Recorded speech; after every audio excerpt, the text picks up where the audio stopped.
This morning, new details are emerging about Kanye West's alleged mental state as he was rushed to the hospital. West was being treated for sleep deprivation when his doctor reportedly called 911 saying he was psychotic. Steve Jobs is dead.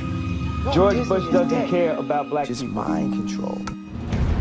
I just told you who I thought I was. 2 days later, I'm in the hospital. I was taking 2 pills a day at that time. When I left the hospital, how many pills you think I was given? 7. I went from taking 2 pills to taking 7. You ain't got the answers. You ain't got the answers. You ain't got the answers, Sway. I've been doing this more than you. You ain't got the answers. I said, take a fucking another photo, man. Right, don't take another fucking photo, man. I just got here, homie. Don't take no photos. Okay. Stop it. Brother, all of you motherfuckers, stop it, man. I just got here, brother. I just got here. Hip hop started out in the park. Right. Dude. Get off the property. Shut the up. I am the #1 most impactful artist of our generation. And they're trying to control our mind. They're trying to control my mind.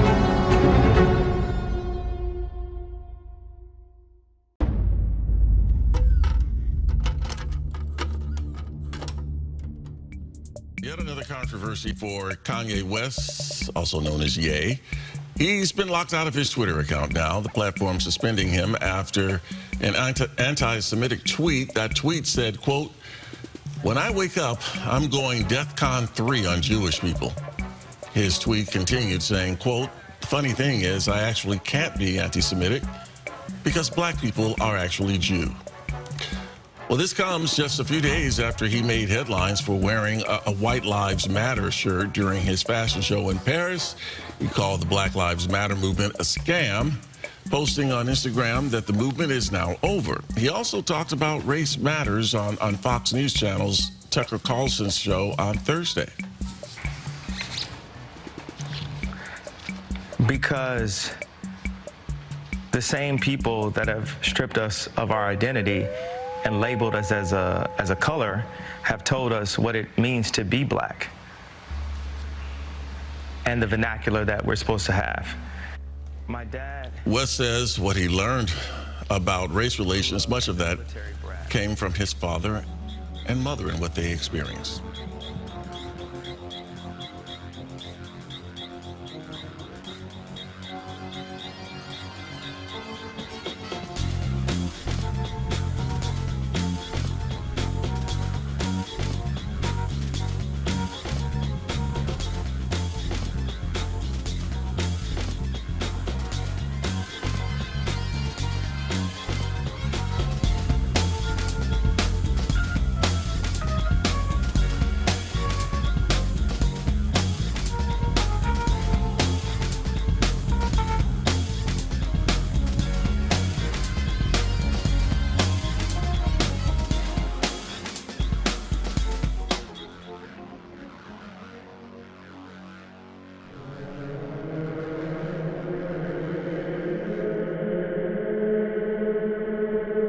Good morning. It really is. And I'm just reading this note on the bottom. It's so infuriating. It says, quote, "These flyers were distributed randomly without malicious intent." I mean, what?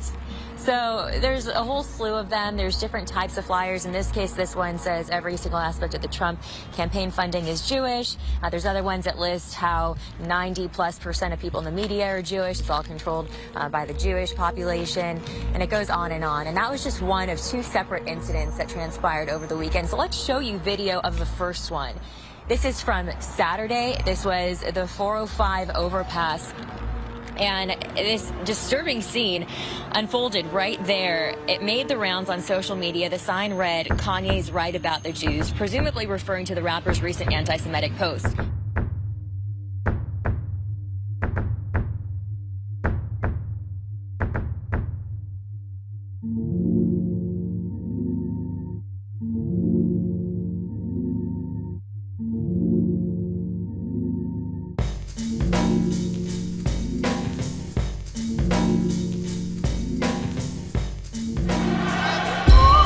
Let at the suicide doors. This is my life, homie, you decide yours. I know that Jesus died for us, but I couldn't tell you who the side war.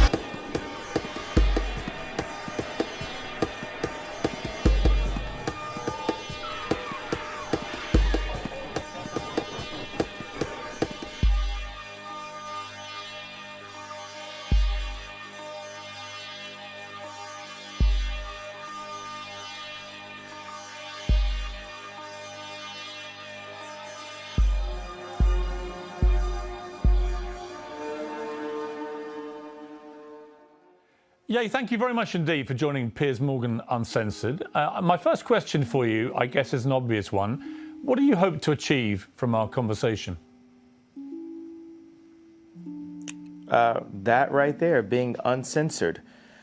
In American media, it's very censored. It feels like an episode of Black Mirror a lot of times. So I've put myself across the line, the point of no return, saying, hey, I know they're going to say whatever they want about me. When I bring up the truth, they're going to say, you didn't get enough sleep. It's because of your health. They're going to call me names for my truth. But these experiences that I'm telling you about are factually things that I've went through and things that I refuse to keep going through and things that I'm not going to let my children go through and things that I'm not going to let my peers go through. No pun intended.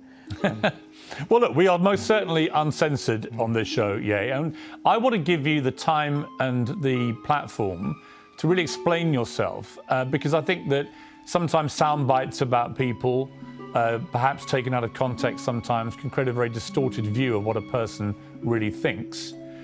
What do you think, looking back over the last few weeks in particular, what do you think have been the biggest misconceptions about you?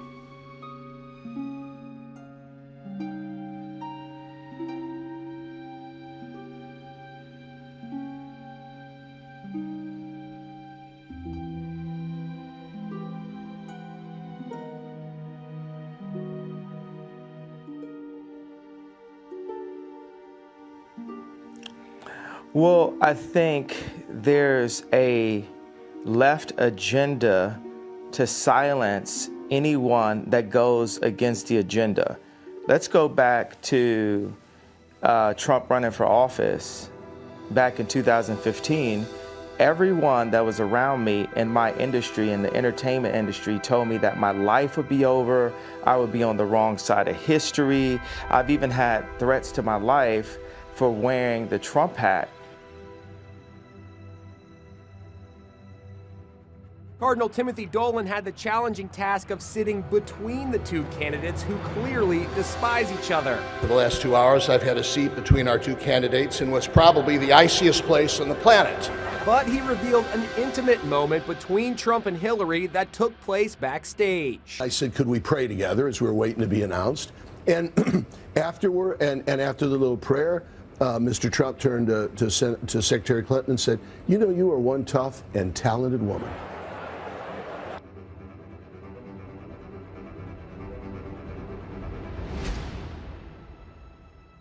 We will not stand for any attacks against Judge Barrett's faith. Anti-Catholic bigotry has absolutely no place in the United States of America. It predominates in the Democrat Party, and we must do something immediately about it, like a Republican win, and let's make it a really big one. I've even had threats to my life for wearing the Trump hat, and it even ended up in, destroying my family and also making it where I have to raise my children differently because I actually am a person that's classified as Black. I classify myself as Jew, but a person that's classified that had been given that title in America as Black, in America that I'm supposed to stay in a block of a vote. You never heard the term white vote. So why is there a term Black vote? How is that okay? It sounds just as racist as a Black drinking fountain. And my dad, called me, he said, the thing that the left fear about Ye or makes me the most dangerous is I'm rich. And that's the point. Tupac told me back in the days, you had to get your money right and then you go to war. So I'm going to war. I don't have endless resources. I only have maybe, honestly, only maybe $120 million in my account. Artists be too concerned about their well-being sometimes. Artists be too scared to stand up for something. They scared to lose their fucking house. Or they scared to lose their record deal.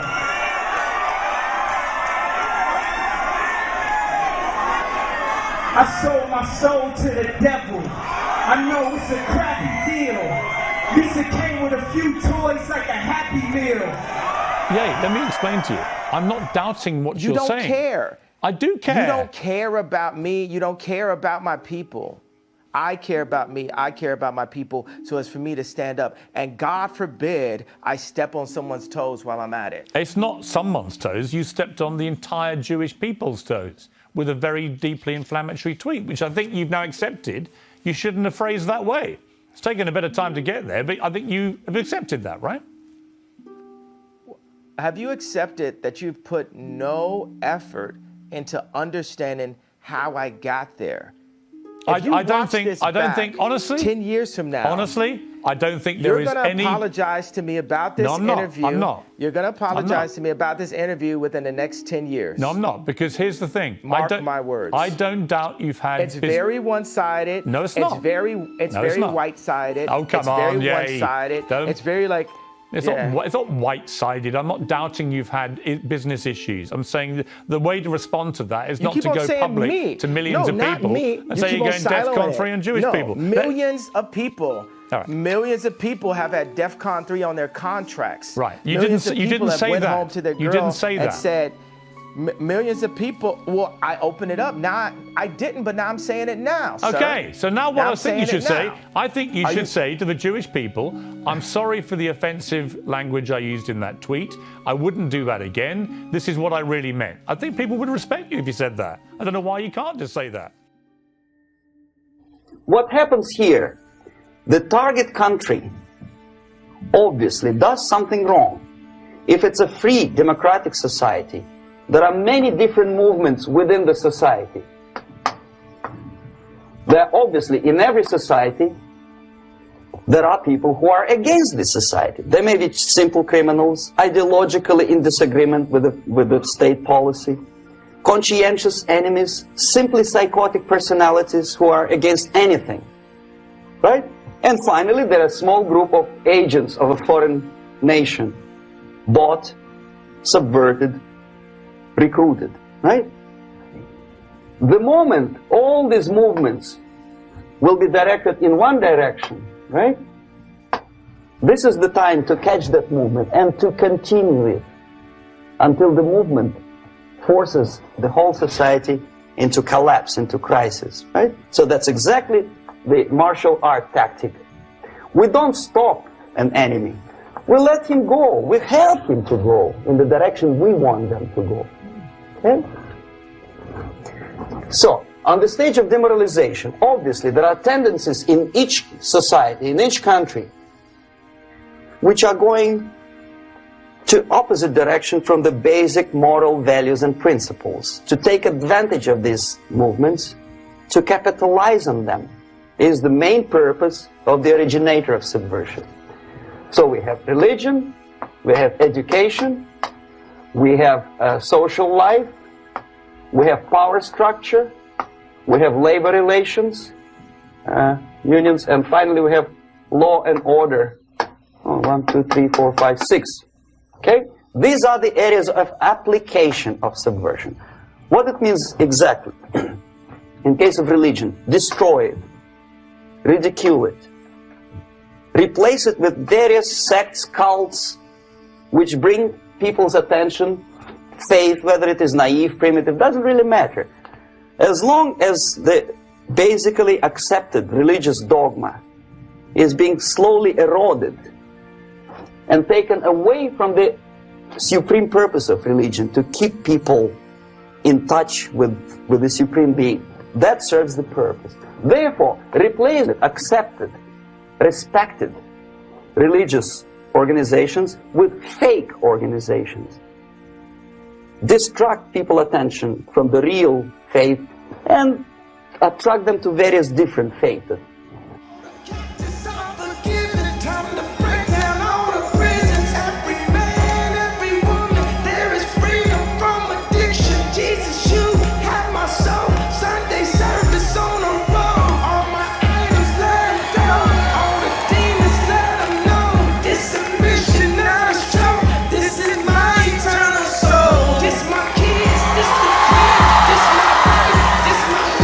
This my God given right.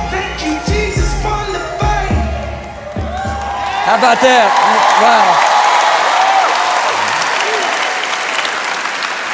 Wow. You said more in 60 seconds than I say in my 30-minute message right there, but you know what? That's very powerful, man. You know, the addictions have to go, the demons have to go. You want to speak to it all? Speak to Education. Distract them from learning something which is constructive, pragmatic, efficient. Instead of mathematics, physics, foreign languages, chemistry, teach them history of urban warfare, natural food, home economy, your sexuality, anything, as long as it takes you away. I wouldn't do that again. This is what I really meant. I think people would respect you if you said that. I don't know why you can't just say that. You know when I'll say it? When I sit down with the people who write out the contracts for the NBA and for the NFL and for professional music and for acting contracts. We need to go to the top lawyers, the top execs, the owners of the stadiums, the owners of the football teams, and the owners of the record labels. And we're going to put them all in one room. And we're going to read let's go top 10 in each one of these categories, right? Let's read Michael B. Jordan's contract. Why would any of that?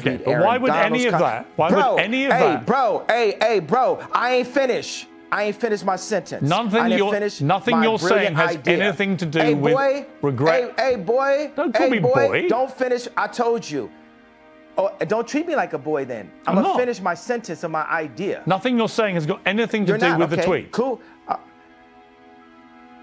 Bro, I was in the middle of a sentence, boy.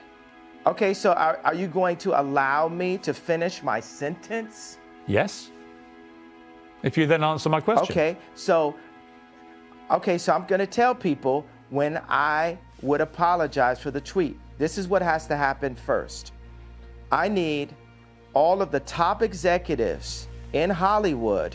I need the top executives at the NBA and at the NFL. We'll do those two sports specifically. And I want the top executives in music, dealing with publishing, dealing with like Spotify and Apple Music and Universal Music and all the top let's do like 5 top execs there. And I want to look at the top 10 earners in each one of those fields' contracts openly. We want to compare and contrast the contracts.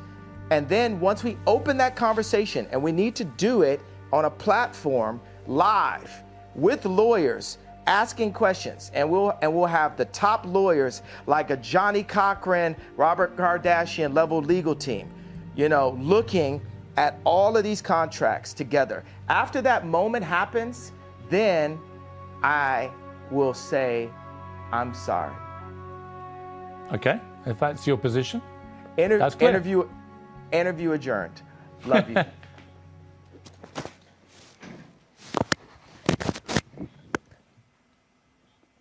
Okay, that's the end of the interview. I mean, I just get the feeling from you that you're obviously a complex character, brilliant in many ways, fascinating, like I say, compelling. You have a huge appeal to millions of people around the world. It just seems to me that occasionally your mouth gets you into trouble, and that perhaps on reflection, sometimes you look back and wish you hadn't said things. Is that accurate? Nah, not really. Because the things I say are on behalf of God. Like, it's not always godly because I'm a man, but God is definitely using me. This is what we do. And we got this other thing that's also been working for a long time where you don't have to be racist anymore. It's called self-hate. It works on itself. It's like real estate of racism. Where just like that, when someone comes up and says something like, I am a god, everybody says, who does he think he is? I just told you who I thought I was, a god. I just told you. That's who I think I am. Would it have been better if I had a song that said, I am a nigga? Or if I had a song that said, I'm a gangster? Or if I had a song that said, I am a pimp? All those colors and patinas fit better on a person like me, right? But to say you are a god, especially when you got shipped over to the country that you're in and your last name is a slave owner's. How could you say that? How could you have that mentality? But God is definitely using me. You're Catholic faith? I am, What's yes. your background? I am What's your Catholic. religious? Catholic, yeah. Well, we're working for God here, and it's just like you're Catholic faith. I am. What's Yes. your background? I am What's your Catholic. religious? Catholic, yeah. Well, we're working for God here. Come on, say that with us. Father. Father, I stretch my hands. stretch my hands to you. Come on, LA, you know you need God. Come on, lift your hands to him. Father, I stretch. We're in need of his touch on today. Stretch my hands. Stretch my hands to you. I need some joy for the week. I need some peace for the week. Father, I stretch. Oh God, I've come to the end of the rope and I need you. Stretch my hands to you. Father, I stretch. Stretch my hand, I stretch my hand to you. Stretch my hands to you. I'm in need of a touch. I'm in need of a blessing. Father, I stretch. It's my birthday. Ha ha ha! Give me a high five, Leo. It's my birthday. We did it, Mom. 33, big deal. 33, big deal. And in the spirit of getting my shit together, we're throwing a big party. I'm hosting, Shlomo's DJing. It's gonna be an awesome night for an awesome cause. You can get tickets at sacredspectacle.eventbrite.com. I hope to see you there. Every blessing, bang, bang. Shia, can you tell us what happened? Any Life comments? like this is what your life like. Try to live your life right. People really know you're pushing buttons like type right. This is like a movie, but it's really very lifelike. Every single night, right? Every single fight, right? I was looking at the gram and I don't even like life. I was screaming at my dad. Mike, looking for a bright light. See go with your life like riding on a white bike. White people, they will not divide us! I have rights. I'm an American. You got me in my hotel, arrested me in my hotel for doing what, sir? The fuck you work for? Are you an American, you fucking whore? Fuck you, bitch. How do you not go underwater with Hollywood? Because I'm not really in Hollywood. Yeah. I sort of navigate around it. I since Transformers, I've been finding interesting ways to sort of stay afloat and work with filmmakers that I really like. If you were to bring David Ayers in here, he's very human, you know? And he brings guys like Bobby in, who make me even more human when you're on a set. So it's not like I'm working in Hollywood. I work in and amongst You Hollywood. don't chase it anymore like oh, I need the Transformers, I need that. No, I ran from it because it was not serving me. It was destroying me. That's when I was getting really drunk and fucked up. That was all during that time when I just felt like I was becoming soulless. I couldn't navigate myself anymore. I just felt like I was dissipating. When I came out of rehab, I was really edgy, itchy, and had no way of. And what did you go to rehab for, if you don't mind my asking? I got arrested in Georgia. Okay. Yeah, for getting in a fight with a cop. Oh, wow. Yeah, and then I was asking him questions like, what he was a black police officer. I was like, that's like being a Jewish Gestapo. You're going to hell for that. That wound up going all over TMZ and really put me in a situation. Really, though? And they were throwing dirt on me. During the filming of Fury, is it true that you shaved one of your teeth down below the gum line and stopped showering to remain in character? Not to remain in character, but sort of rally the troops. Yeah, just to sort of get everybody psyched.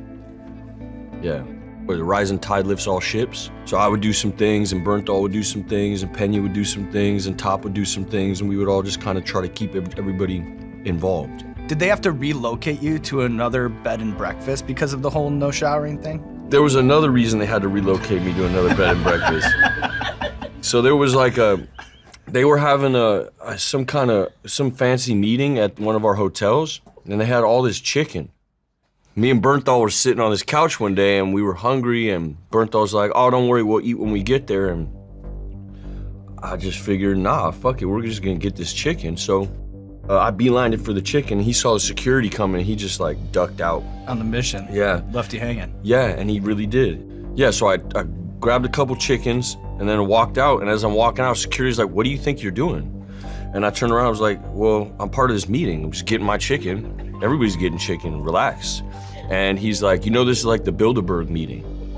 You know what the Bilderberg meeting is? That's like Bilderberg. the billionaire, sort of like the Illuminati making the world turn meeting. Right, so like in the same that meeting, and stole chicken? So in this same meeting, I'm stealing chicken from the Bilderberg meeting. I just thought it was like people talking about whatever, and they're really talking about running the whole world. And like the Koch brothers are in there, George Soros, just like a wild group of people. And like I'm just walking around with chicken in my hand, you know? So it's fucking ridiculous. But yeah, somebody in the meeting was like, shh, and then they kicked me out. When Kanye West raided your closet, did he take your Indiana Jones hat? I gave him the hat. You gave him the Indiana Jones hat? He was like, wow, what's this? It was in a glass box. And he's like, ooh, what is this? I was like, try it on. And it didn't fit at all. And he had it on like a yarmulke. And I was like, that's kind of G, bro. Like wearing that hat like a yarmulke is kind of G. He's like, you think so? I was like, yeah, take it. He never really wore it, but he has it, yeah. I'm Shia LaBeouf. I'm completely immersed in something way bigger than myself. I don't know if I've ever met a group of men as immersed in anything in my life. It's super attractive to see people give themselves to something so divine, and it's heartwarming to know that that there's a brotherhood like this that exists. I've been met with nothing but grace since I've been here. I'm so honored to meet you guys. Thank you, Shia. Tell us a little bit about the project that you're working on. We're making a film, me, Abel Ferrara, and Willem Dafoe are making a movie called Padre Pio, about the great Padre Pio. And we're trying to get as close to the accurate depiction of what it's like to be a friar as possible, and try to get as close to like the human, tangible, tactile relationship that this man had with Christ, and bringing the good news to the world. Thank you, Shia. God bless you. God bless you.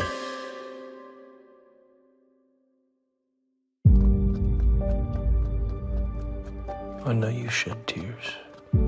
I know you continue to shed tears every day because of man's ingratitude. You choose souls.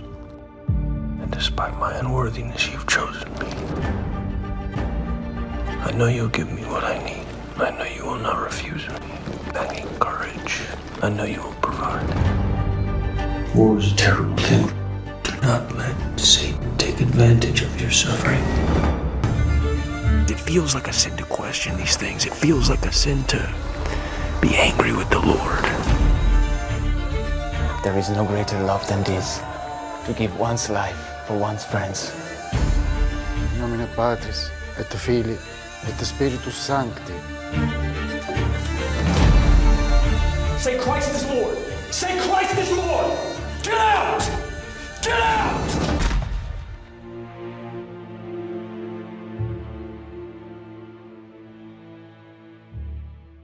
Every blessing, bang, bang.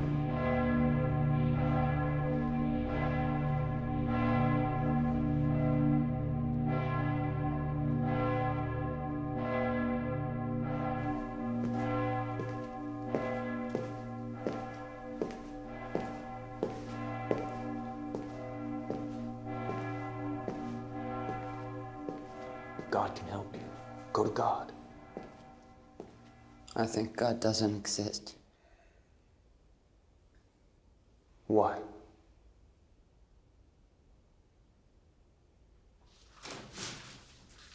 If you continue behaving the way you're behaving, you're going to hell. You understand that? You understand that? I don't know if there is hell. You don't know if there's hell? No. You will when you get there.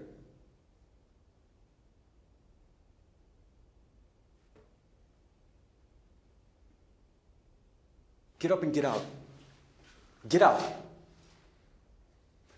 Get out.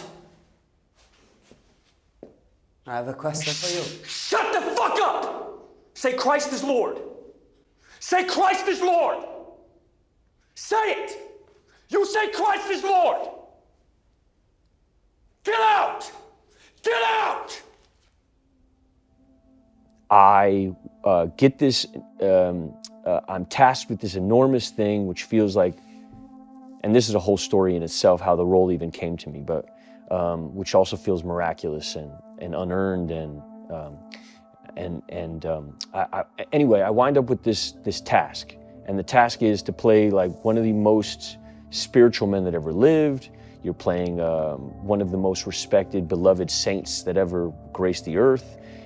Some people in Italy don't carry a Jesus on them, they carry a Pio on them. Yeah, right. You go to certain places in Italy and he's everywhere. He's Elvis. And I mean that in the best way. And you recognize rightly that this is more than a role, that this is, Pio's interesting, because Pio also saved my life. I mean, it's not just like a movie or something like that, and I don't mean that lightly. So like kind of the staying in character, that's sort of the cliche. I like to be immersive. Yeah. I like all immersive experience, not just acting. It's probably why I like Catholicism as well. I like all immersion. I like being I like adventure. And that requires like full immersion. So I would consider myself an immersive actor.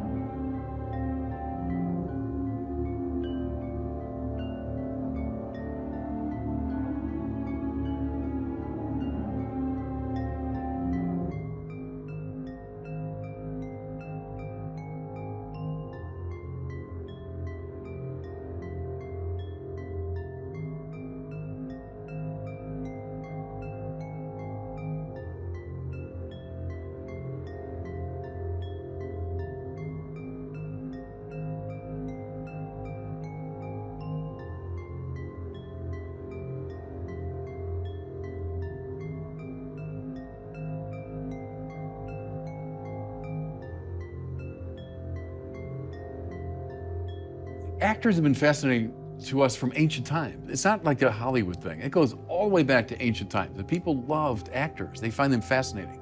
For some reason, people that can play other people, we find compelling. And then even like the ancient philosophers were very interested in acting and theater, you know? Can I interject for 1 second? Yeah, go ahead. Just to say that Mass is a bit of a performance. Yeah. Mass, the priest is performing the last moments of Christ's life, and he is a vessel for this extraordinary experience, this extraordinary moment in time, and he is replaying as he's imbuing, as the host is imbued with the Spirit, that is a bit of a performance. And so different priests have different performances. And not to say a priest is an actor, because that somehow minimizes the sacred nature of the task, but there is a correlation between Mass and being an actor completely immersed in an immersive experience. Mm-hmm. That was my first inroad to Pio, was, okay, that Mass is an immersive experience. He's fully involved. His Mass was very different than other Masses that were performed, in that it was lively. It was, you never knew which way it was gonna go. We have some films of those. We've seen Padre Pio sing there. And it's an emotional experience. It's not just the tradition of it. It's not just the ritual of it. It's an entire journey that he goes through. He's exhausted at the other end. He's sweating. He's dripping. He's crying. There's snot. It's like the man went to battle. He went to war, and it feels like there's a death that happens and a resurrection, and it's extremely emotional, which is how he touched people. He didn't touch people through like these profundities that he spit. He was also an immense feeler. A lot of his contemporaries didn't liken him to an Aquinas or an intellectual. He was an extraordinary feeler. He was like a pro-feeler. But it's to your point about the performance of it or the drama of it, because it is a sort of recapitulation of the drama of Christ's life. Mm-hmm. Even the priest coming into the sanctuary, the word entering into flesh, coming into the world, the priest being relatively silent for the first part of Mass, the quiet, the silent years of Jesus. Then the proclamation of the word, that's Jesus preaching. Then there's the sacrifice of Calvary, etc. So the Mass is if you want, a dramatic representation of the life and death and resurrection of Jesus. Also, when Mass is done really, really well, you feel like a secret is being shared with you. Mm-hmm. And good performances are this way. When you see really good performances, you feel like, oh wow, this person is sharing a secret with me. It connects in something deeper, where you feel like somebody is expressing something from in you, and you're seeing it up on screen, and that's what I get out of really good Mass. A really good Mass feels like it's sharing some secret with me, some profound secret with me.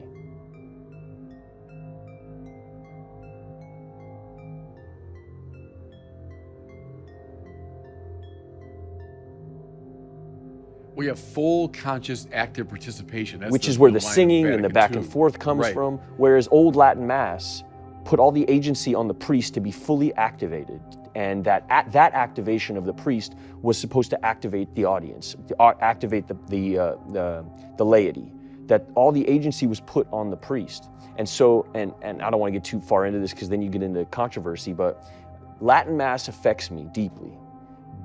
And, How and come? because it feels like they're not selling me a car. And when I go to some Mass with the guitars and stuff, and I'm from, Santa Ynez, right? So that's where I was catechized. And there's a lot of guitar playing, and there's a lot of what feels like they're trying to sell me on an idea. Whereas what I feel when I went to Oakland and went to and by the way, there's a very incredible version of that as well that's super activating and very emotional that I've experienced up there with Father Bobby. There's also, and Father Peter, but there's also this something that happened, Christ the King in Oakland does a Latin Mass every day of the week. And it feels like it's not being done to sell me on anything. And it feels almost like I'm being let in on something very special. And the quiet, it activates something in me where it feels like I found something. It's a little bit like a band. When a band is pushed on you, it doesn't feel the same way as you finding it. When you find it, then you root for it. It feels like this special thing that you found, and you protect it and you hold it and it's yours. I think you're right in saying I can feel too put upon, like they're, as you say, trying to sell me something. Yes. And so trying to find that organic rhythm. Because you don't want to be exclusive either. No, right. Which is what Latin Mass feels like sometimes. Feels like I have to know Latin to experience it. But however, I would also say that there's certain language where I don't need to know the words. Yeah. Which is what I feel when I watch Pio's Mass. Yeah. I know what's going on, and I feel it deeply. It almost feels more powerful than when I know every single word. It takes me out of the realm of the intellectual, and it puts me squarely in the realm of the feeling, and the beauty thing that you talk about. And I do, as a person who's involved in the arts, to deny some of the senses, it heightens some of the others. So when you put me in this rationalistic, logical, word, plot, it takes me out of the feeling realm. Yeah. Whereas Latin Mass puts me squarely in the feeling realm because I can't argue the word, because I don't know what the word means. Yeah. So I'm just left with this feeling that feels sacred and connected.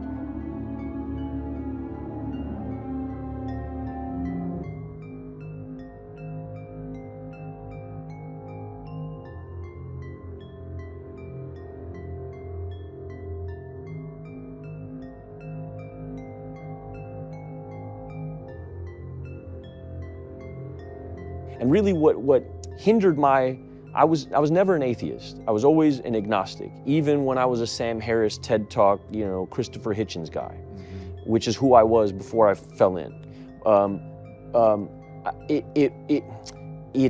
I always had a belief, but I never had a connection.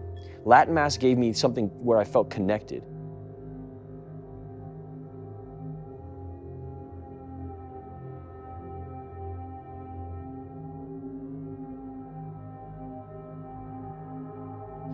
Flammas eius, Lucifer matutinus inveniat, ille in quam Lucifer qui nescit occasum, Christus filius tuus, qui regressus ab inferis, humano generis terrenus iluxit, et tecum vivit et regnat in saecula saeculorum.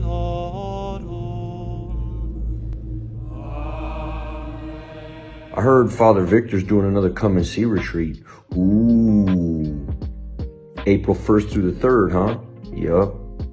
I tell you what, he's a big part of my catechism. I came to him with all my stupid questions. Well, not stupid questions, just ignorant questions, What do you mean an 800-year-old woman? What are you talking about? She became pregnant. What do you mean her dude got blind? Wait a minute, explain, man. What do you mean a dude and a whale? Huh? Virgin birth? Wait, what? And he's like, listen, man, the Bible's not just a book. I was like, do tell, Father Victor. And he was like, let me tell you, dude. The Bible isn't just one book, it's a library. And I was like, He's like, when you walk into a library, there's a couple of different sections in a library, right? You got different genres in a library, right? You got the biography section, you got the comic book section, you got the textbook section, you got the English section, you got the French section, you got the this section and that section. He's like, uh-huh. He's like, that's what the Bible's like, dude. Mind blown. And other God shots and more to come at Father Victor's Come and See retreat. Go get him. Bang, bang. Love you. God bless. Jim Townsend was a Capuchin who formerly was a con man. He was a convict. He had murdered his pregnant wife and then spent 20 years in prison and then spent 35 years in the seminary. Or 35 years in the order. In the order, yeah. Or 35 years in the order. In the order, yeah. And he was another invite for a person who felt totally depraved when I walked in. You know, I walked into this, my life was on fire. I was walking out of hell. It wasn't like I willingly came in here on a white horse singing show tunes. I came in here on fire, and I didn't want to be an actor anymore, and my life was a mess, complete mess, and I had hurt a lot of people, and I felt deep shame, deep guilt. I didn't like to go outside much. I had a yearning not be here anymore. So it is with sincere humility and on behalf of our Rainbow Nation that I take this opportunity to express my pride at becoming a Knight of the Order of the St. John. I am full of hope that this relationship will help bring better health for our people. On behalf of Her Majesty, the Sovereign Head of the Order, I welcome you to the Order.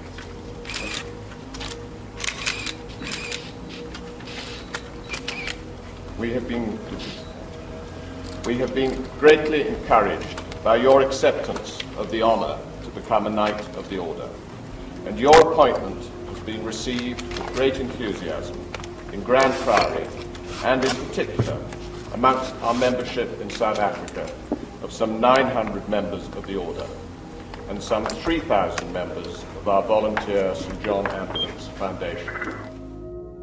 Sammy told me he worshipped the devil. We were in Dan Tana's on that restaurant with all the pictures up. Sammy was like, you know, Satan is as powerful as God. And I was like, what the fuck are you talking about? He says, why do you think there's so much anger in the world and killing and murder and Satan? And he saw my reaction to it, then he kind of lightened up on it. And he was like, the Dan Tana's is dark, and it's the candles on the table and Sammy's face over the candle. You know, Satan is as powerful as... It made me feel kind of agnostic / atheist at the time. Yes, I'd like to argue because it made me feel like I was in power. Right, yeah. I'd like to be contrarian. Yeah. I'd like to sit with a bishop and then put you on your heels because that would make me feel powerful. Right. Which I find most secular people enjoy, the control of it. Yeah. Because so much of life is uncontrollable, to feel in control feels good. So I was that guy. I come up with these arguments. My mother had a spirituality that was sort of undefined. She was Jewish, right, your mother? Yeah, but like hippie Jewish, like it was sort of undefined. She was Jewish, right, your mother? Yeah, but like hippie Jewish, like not like traditional Jewish according to the Testament. My mother had never read the Old Testament. Okay. She was Jewish in culture. She liked the art. She liked being a part of it. She liked the rabbis and the charisma. But she wasn't a practicing Jew in that she wore tefillin and read the Old Testament. And I had never been given any of this information. I've been bar mitzvahed phonetically. I read the Hebrew phonetically. Okay. So it felt like a show. Yeah. It felt like a hustle. You didn't know what you were saying. I didn't know what I was saying. Okay. And in that way, it felt, and it wasn't emotional. It felt like I was doing it for my grandmother, who at that time was on her last leg. And I was told I needed to get bar mitzvah for my grandmother. And you were like 13 at the time? At 13, age, yeah. and I read it phonetically, and my grandmother's happy, and they put me on a chair, and that's my spirituality for a long time. And it felt fake, because I never invested, I had never felt any real suffering in my life, so I didn't have any willingness to have any belief, so I had no faith. Yeah, okay. Like the story of John the Baptist, being a reformed hedonist, being this man who was wearing like this who was sort of like, you know, scraggly and like, kind of felt like an old Western character from some kind of like I don't know, like he felt like a cowboy. Eating locust and wearing he felt like kind of rustic and strong and masculine. And my opinion of Christ at this point felt almost like I was reading about a Buddhist, like this very soft, fragile, all loving, all listening, but no ferocity, no romance. Then you hadn't read the gospel. Hadn't read the gospel. At that point. And I just had this art that I had seen of right. like this very soft, more feminized. Yeah, Jesus. yes. And so I hadn't had this idea of like the Old Testament Christ on a horse, cape dipped in blood, sword. I had none of that was in my lexicon of knowledge. So all I knew about was this very soft, meek Jesus, which didn't fit into my idea of what masculinity would be. I come from my dad was a Mongol biker, you know, it's like it wasn't appealing to me. And then I read about John the Baptist and it became quite appealing. The grizzle. So there was there's a show called The Chosen. You heard of that? No. And it's about the life of, it's about Jesus, about the life of Christ. And the guys that I met, the guys that like did this, this studio I believe was behind. They do, you know, dry bar comedy, like those clean. It was like on the ones that is all clean, and they've been on Facebook. But this Chosen's that they made it's like through the roof how many people have watched this show. What is it about? Christ, and it was Jesus. I think it's through the perspective of the people. You know, most things are through Jesus' perspective, and this is through the like people that are around theirs perspective. I don't know a ton. I've only seen like a little. I haven't got to watch the whole thing, but it's got the views of it. It was. I think you can buy it on Amazon now. But they just made their own app, and so they just went and they made an app called The Chosen, and you went to that app and you watched that show, and I believe it got, millions upon millions of views. I'm not here to be sentimental and soothing. I'm here to start a revolution. Well, love your enemies and pray for those who persecute you. That isn't exactly... I said revolution, not revolt. I'm talking about a radical shift. All right, apparently I am meeting the Pope in just a little bit. I get to sit in this special section in the front. Jonathan is currently in the bathroom, and this is the General Assembly. So this is really fascinating. For me, as a Protestant, I don't have a whole lot of passion for something like this, but it's certainly an amazing opportunity, and it represents the growth of this show around the world. When we were in line, people from all over the world were recognizing us and thanking us for the show, and you're a big part of that. So the opportunity for other faith traditions to experience the show is not something that I necessarily planned for, but it's I didn't think I'd become have an opportunity here to meet the Pope and to get to experience this amazing city, Rome. But it's certainly quite an honor and something that represents just how far The Chosen has reached. All right, we are not far from getting to meet the Pope. How do you feel?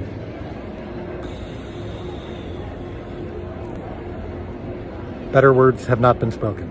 But you are an actor who plays Jesus, right. so you should speak for the entire Catholic Church right now. Let me do Much that. like I can speak for the entire evangelical population. We just walked out of St. Peter's Basilica, which genuinely is one of the top 3 most unbelievable pieces of art I've ever seen. I would consider the whole church to be an art piece of worship, really. I've never seen anything like it. You just walk around thinking you'll need a chiropractic appointment later because you're gonna crane your neck. It is different in there for you than it is for me. Because for me, you'll have moments where you'll touch something or you'll kiss something or you'll have a moment where it means more to you.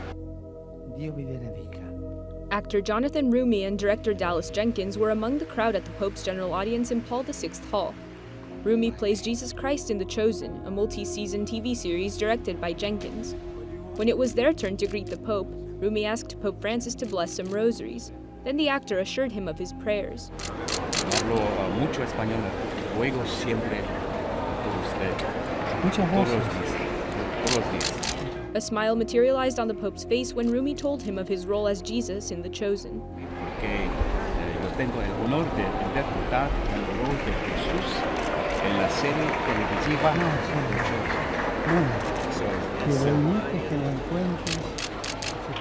That isn't exactly... I said revolution, not revolt. I'm talking about a radical shift. Then the series director Dallas Jenkins introduced himself, and the Pope couldn't hold back his sense of humor. Pardon. Jesus? Yes. Jesus? Yes. No. But I am Protestant, but I am making a show for everyone who loves Jesus. And I've grown to over the years, like when I first used to come to these places, I would show up and I'd be like, this feels wrong to me. And now that I know so many more of Catholic brothers and sisters who I believe share the same passion for Jesus that I do, and just have a different worship approach and style, I go, okay, I do see it differently. So this is really fascinating for me as a Protestant. And I think as a Catholic, it is holy. I think the bones of Peter, I haven't seen them yet. I think they are holy because they were in him. They were in a man, they were part of a man that lived on the earth and did phenomenal, extraordinary things, and was essentially given the keys to the church, to start the church. Like they were doing a mass when I came in. What takes place in that church that when you walk in is meaningful to you and connective to you? When you're going into a place like St. Peter's, you can't help but just be stupefied at the beauty of the artistry and the thought of how long it took to actually build this cathedral. And so you have to get past that to find those moments of personal connection. So for me, participating in the Mass is what makes it extremely personal for me. You kind of have to put blinders on, and you have to just sort of find those things that have resonance. Like Pope St. John Paul II is buried in the basilica. There's an altar, and he's inside the altar, and many popes are buried inside there. And because he was a pope that I grew up with as a kid, seeing him on TV, hearing him preach, that then becomes the personal connection for me. He just meant a lot to me personally, and so that's when I come into a place like this, that's how I can connect on a personal level. I think it's made to really highlight how much of the culture at the time was centered around God in society and the efforts that they took to glorify God through the gifts that they were given. Let's show God the magnitude of our love for him and by building these magnificent monuments.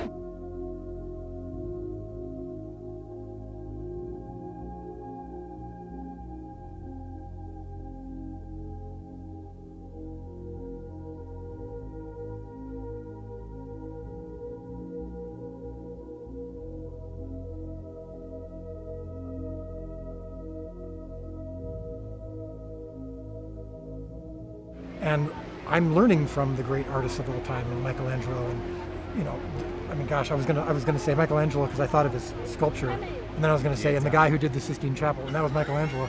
I'm like, he was.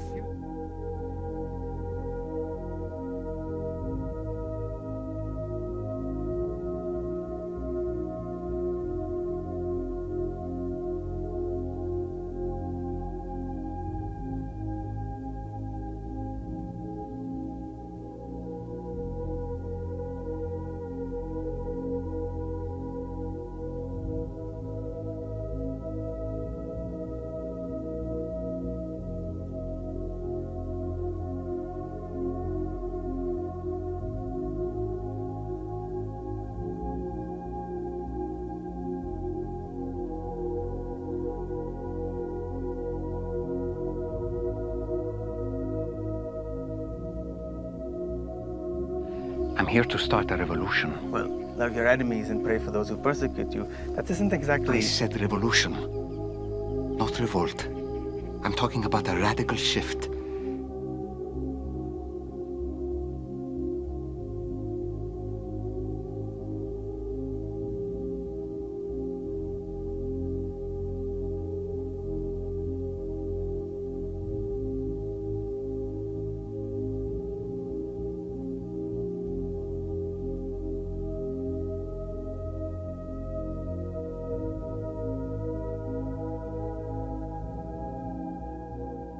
I actually once read in a social media comment, and I rarely read them now because, well, let's be honest, if you really want to know what it's like playing Jesus, just read some of the comments on my pages, and it's like, I've got a skull ring, I'm a demon dweller. I mean, I'm Masonic, I'm evil incarnate, I'm the Antichrist, I'm all sorts of stuff. So it's Jesus apparently doesn't approve of the skull that's in your own head.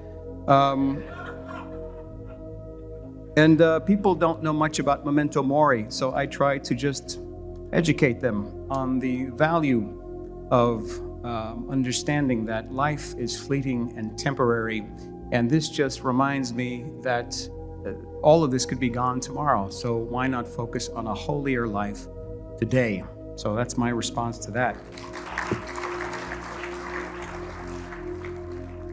But in all seriousness, I would love to share a little bit about my journey tonight, playing Christ in a very specific way. But starting with the two most frequent questions I get asked about this experience. Number one, what's it like to play Jesus? And number two, have you met Jim Caviezel from The Passion of the Christ?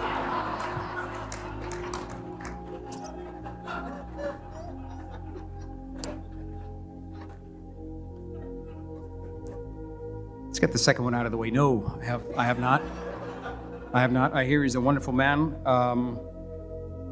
If I had $1 for everyone that asked me that question, I would donate it all to St. Paul Center so they continue to promote life-transforming scripture study from the heart of the church.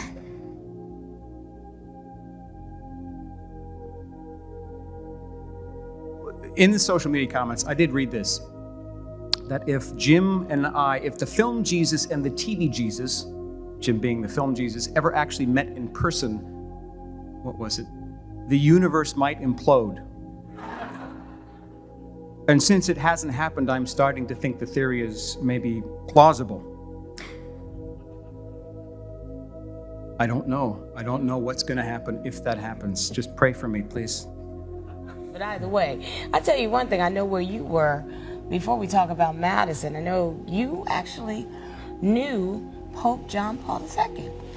You went to his funeral, didn't you? I did. I went to his funeral. I met with him twice while we were filming, and once afterwards. And you know, when I came in and met with him, it was pretty intimidating. Oh, wow. Just a tad bit more. Audience?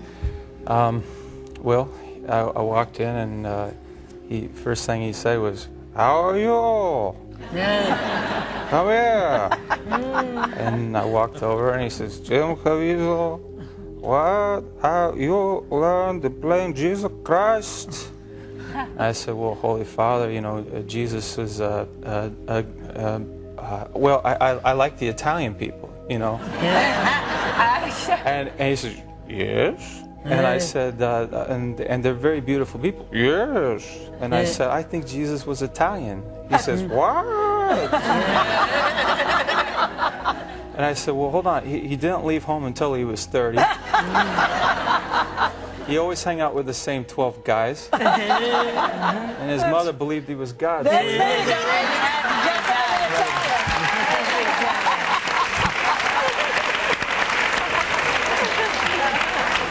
Then he says, I said, "You're not upset with me?" He says, "No, I always believed he was Polish."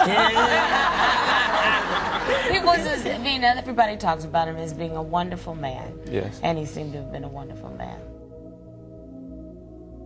I started falling into this group, and I'm living there. So I'm taking showers in there, and I'm eating with them, and we're hanging out. And they're drawing you into the Christian, the Catholic thing. They're kind of drawing you into the gospel, into a certain way of life. But more than that, it's not even like they're drawing me into like laughter. They're like sharing jokes with me. It's like we're just like hanging out. And at this time, I had no friends in my life. What did Jesus do with people when he first met them, typically? He'd eat and drink with them. You know, so you think of Jesus, well, he's giving the Sermon on the Mount. Well, yes, he does, but the typical move of Jesus was, well, let's get around the table and we'll talk. Yeah. And he's talking to prostitutes and sinners and tax collectors, and you know, so that move of theirs, you know, to kind of draw you in. Yeah. Draw you into their life. Yeah. And you do this talk about prayer. Yeah. And how it's really a simple 4-step process, prayer, you know, and I needed somebody to simplify it for me, because it felt like, one, I needed it to be defined. I didn't want it to be this esoteric. I needed something very defined and very practical. I needed something very like boots on the ground. And you said, quiet leads to loving thoughts leads to loving action leads to peace. And that hit me heavy. It was Mother Teresa I was quoting there. Whoever it was, it's changed my life. So then Then you go into pray rosary. Yeah. And I'm just learning rosary at this time. I know the front half. I don't know all the prayers. I can do, I can get to the middle of the rosary. I don't know the dismount prayers, but I have enough to like, it pauses my head, which I guess what rosary does for a lot of people. It makes it tactile. It's a great prayer, right? And Augustine being like a hedonist who had made all these Yeah. flaws. And then they started explaining Francis to me and all this ego that was Yeah. in Francis. Yeah. Just a complete Same egomaniac. story, right. Yeah, like, and I start feeling all these connections and I start seeing this route and and it says let go and I find a way for myself. This is all before we're even in the movie. I'm not even reading the script yet. I'm just like laying the ground, not even into Pio yet. I'm passing Pio's statue every day and I'm kissing him on the hand just out of like reverence for the statue. Yeah. But I don't know anything about the man yet. Then I get to reading about Pio and about suffering. But then the next move is always mission. So he's like, okay, why did he call you back with a twitch upon the thread? Yeah. Why? So that now he can send you out on mission. Yeah. So that's James saying to you, okay, what are you good at? Well, how can you use it? Yes. But James is also a big Pio guy. Right. And he keeps saying to me, like, don't make him weak. Oh man, where are we in the story? But well, you've come a long way spiritually at that point. Yes. I mean, now I'm really like, now I'm experiencing prayer. I'm experiencing rosary. I'm starting to learn Mass really well. I'm starting to be a part of Mass. I'm starting to feel the effect of Mass. I'm not receiving the host yet because we weren't sure if I was baptized or not. And so I couldn't receive yet, and I felt this deep longing. I didn't know I was baptized. I had been baptized earlier in my life and didn't even remember it. Yeah. My uncle was had baptized me in Trinitine. I'm saying it wrong.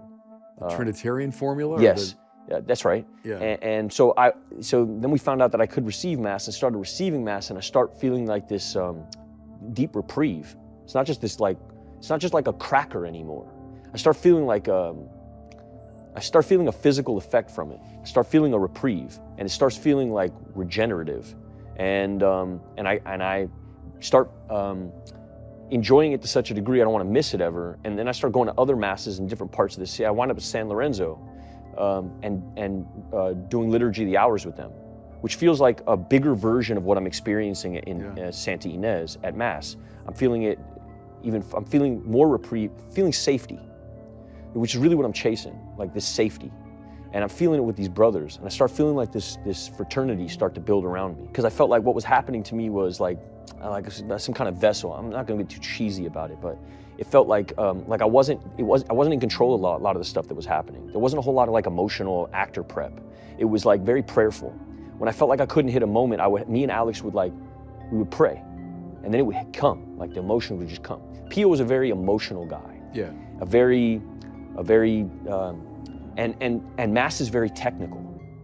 It's so technical. And so it's very difficult. You have to be very proficient at Latin Mass, one. So I spent most of my time not even studying Pio. I would just study Latin Mass. So I went up to Oakland. I lived in Oakland and just at the seminary in Burlingame and then in Oakland. And I'm just going to Latin Mass all the time. Last year, some observers thought this video showed Pope Francis performing an exorcism. It created a buzz on social media sites. The Vatican strongly denied that the Pope was performing an exorcism. It said the Pope was conveying blessings.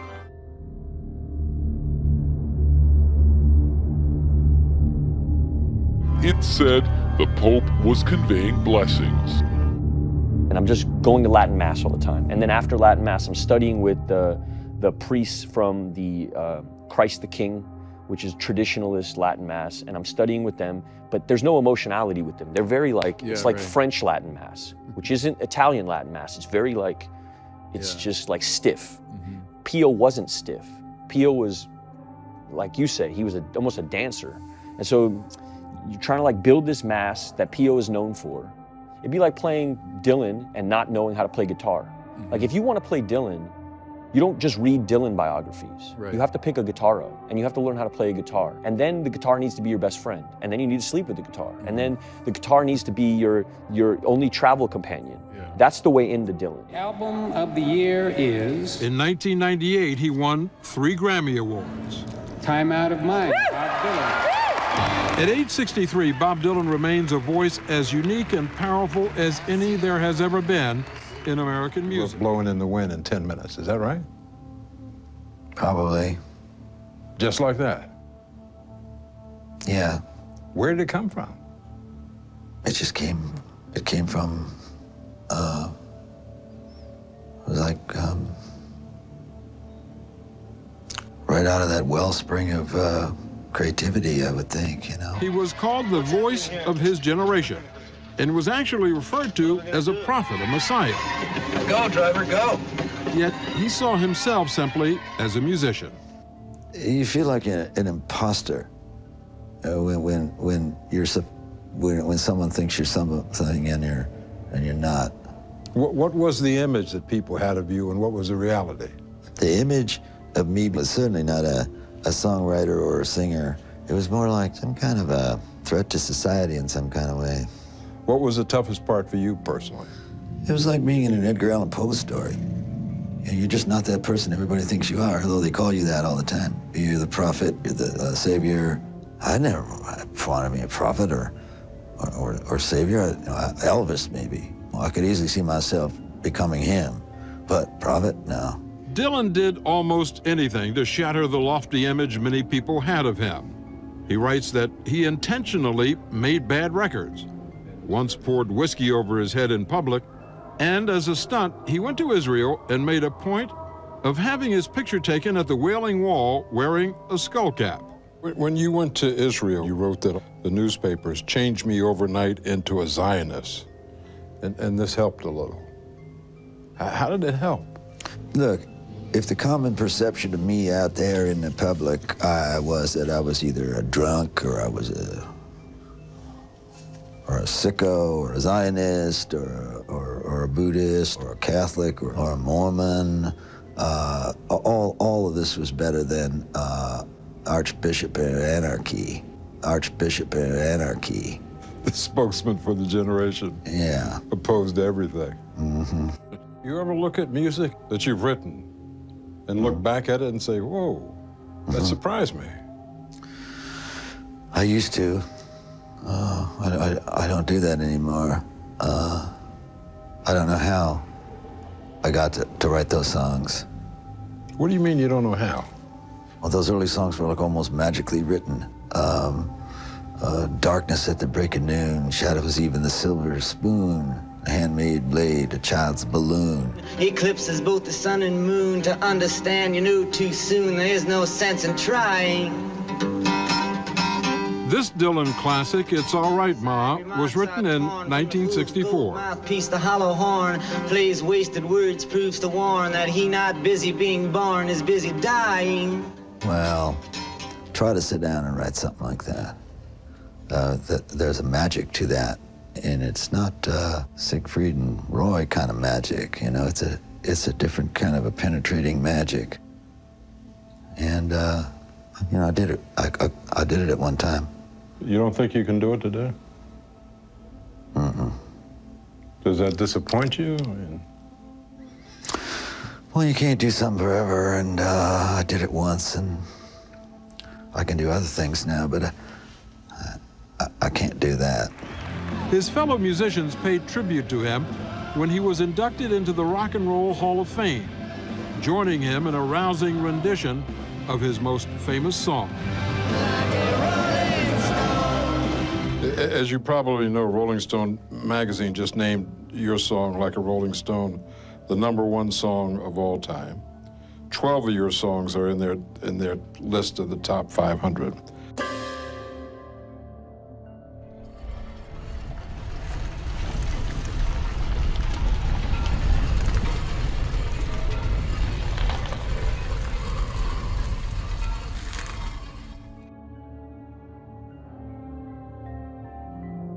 You probably know Rolling Stone magazine just named your song, Like a Rolling Stone, the #1 song of all time.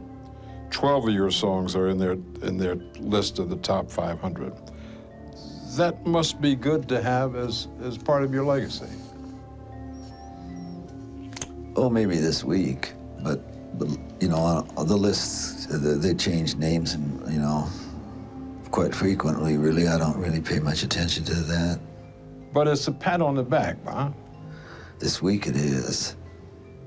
But, you know, who's to say how long that's gonna last? Well, it's lasted a long time for you. I mean, you're still out here doing these songs, you know, you're still on tour. I do, but I don't take it for granted. Why do you still do it? Why are you still out here? Well, it goes back to the destiny thing. I mean, I made a bargain with it, you know, a long time ago, and I'm holding up my end. What was your bargain? To get where I am now. Should I ask who you made the bargain with? with the chief commander. On this earth? And on this earth, and then in a world we can't see.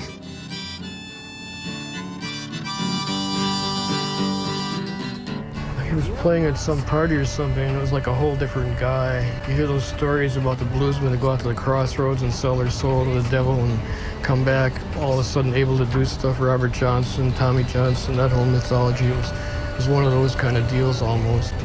When he left Minneapolis, he was just average. You know, there was 5, 6 other guys doing the same thing. When he came back, he's doing Woody, and he was doing Van Ronk, and he was finger picking. He was playing cross harp, and this is a matter of a couple of months. I mean, this is not like he was gone, you know, a year or anything. He was gone a couple of months, and apparently whatever he got into so intensely that he was like a real interesting performer. That's when I went to the crossroads and made a big deal. You know, like, yeah. One night, and then went back to Minneapolis, and I was like, hey, where's this guy been? You know, he'd been to the crossroads. Do you regard black magic as being purely fictitious, or is there some truth in it? Some truth. 100% truth. There is nothing fictitious about black magic, in any way whatever. It is a fact. It is a fact which has existed for several thousand years. I mean, when we talk about black magic, we are talking about Satanism, necromancy, alchemy, witchcraft, the worship of Satan, the worship of dark forces, whether it's voodoo, juju, whether it's something practiced in the Western world or the Eastern world, whether it's easily defined or not easily defined, the order of the left-hand path, the following of this, the following of that. It is basically the worship of the force of evil as embodied by Satan, Lucifer, the princes of darkness and their legions and so on. In a very simple sense, of course, it goes much more deeply than that. It is a fact. It is a desperately dangerous fact. It does exist. It exists around us today. Satanic ceremonies will be happening in Britain tonight, very definitely. Ask any priest, ask any member of the forces of law and order, and they will tell you that Satanism as such, it's there, and it has been for thousands of years. Man has worshipped the devil longer than he has worshipped perhaps an established religious figure. I have met people who claimed to be Satanists, who claimed to be involved with black magic, who claimed that they not only knew a lot about it, but as I said, I've certainly never been involved, and I warn all of you, never, never, never. You will not only lose your mind, you'll lose your soul. This has given me structure to be able to enjoy my freedom, to be able to, it's given me purpose, the structure of it. I need the structure of it. Bob Dylan, freedom just around the corner from you, but with truth so far off, what good would it do? Well, let's go down the Bob Dylan route for a second. Because I mean, he speaks a lot of these truths, you know, because Dylan comes out of that tradition. But that's exactly it. So we can so valorize freedom as like spontaneity. I do whatever I want. But with truth so far off, what good would it do? I mean, freedom's always correlated to Can you say the lyric one more time? Freedom just around the corner from you, but with truth so far off, what good would it do? That's from Joker Man. Remember that from like the early 80s? No, you're a deep cuts Dylan guy. I'm like a big hits Dylan guy. Oh yeah, yeah, I'm both. You know, I started loving Bob Dylan when I was about 13, and it was the concert for Bangladesh. Remember that? No, no. 1971, George Harrison organized it. One of the very first benefit concerts. Now that's so commonplace, but it was like the first one. For Bangladesh had gone through a great flood, right? All these people that were suffering. So he organized this concert, everybody, Eric Clapton, Ringo, I mean, everybody at the time was there. And then the climactic moment was that he brought up Bob Dylan, who sang like 5 of his most classic songs. And he had been out of commission for a while. People hadn't seen him. And that was the first record I heard of Bob Dylan, was that performance. And it just, I was like 13 or 14, and it just changed my life. Can I tell you Bob Dylan's story? Yeah. I made a movie called Honey Boy about my dad. Yeah, right. And Neil Young was a big deal for me and my dad. Love Neil Young. Yeah. And we didn't have like the budget. We were a small little like $3 million movie, really tiny film. And we didn't have like the money to pay for this Neil Young song that was a big deal for me and my dad. And I wrote this letter to Neil Young and asked him for the song, and he sent me a price tag that was exorbitant and would have been our whole budget.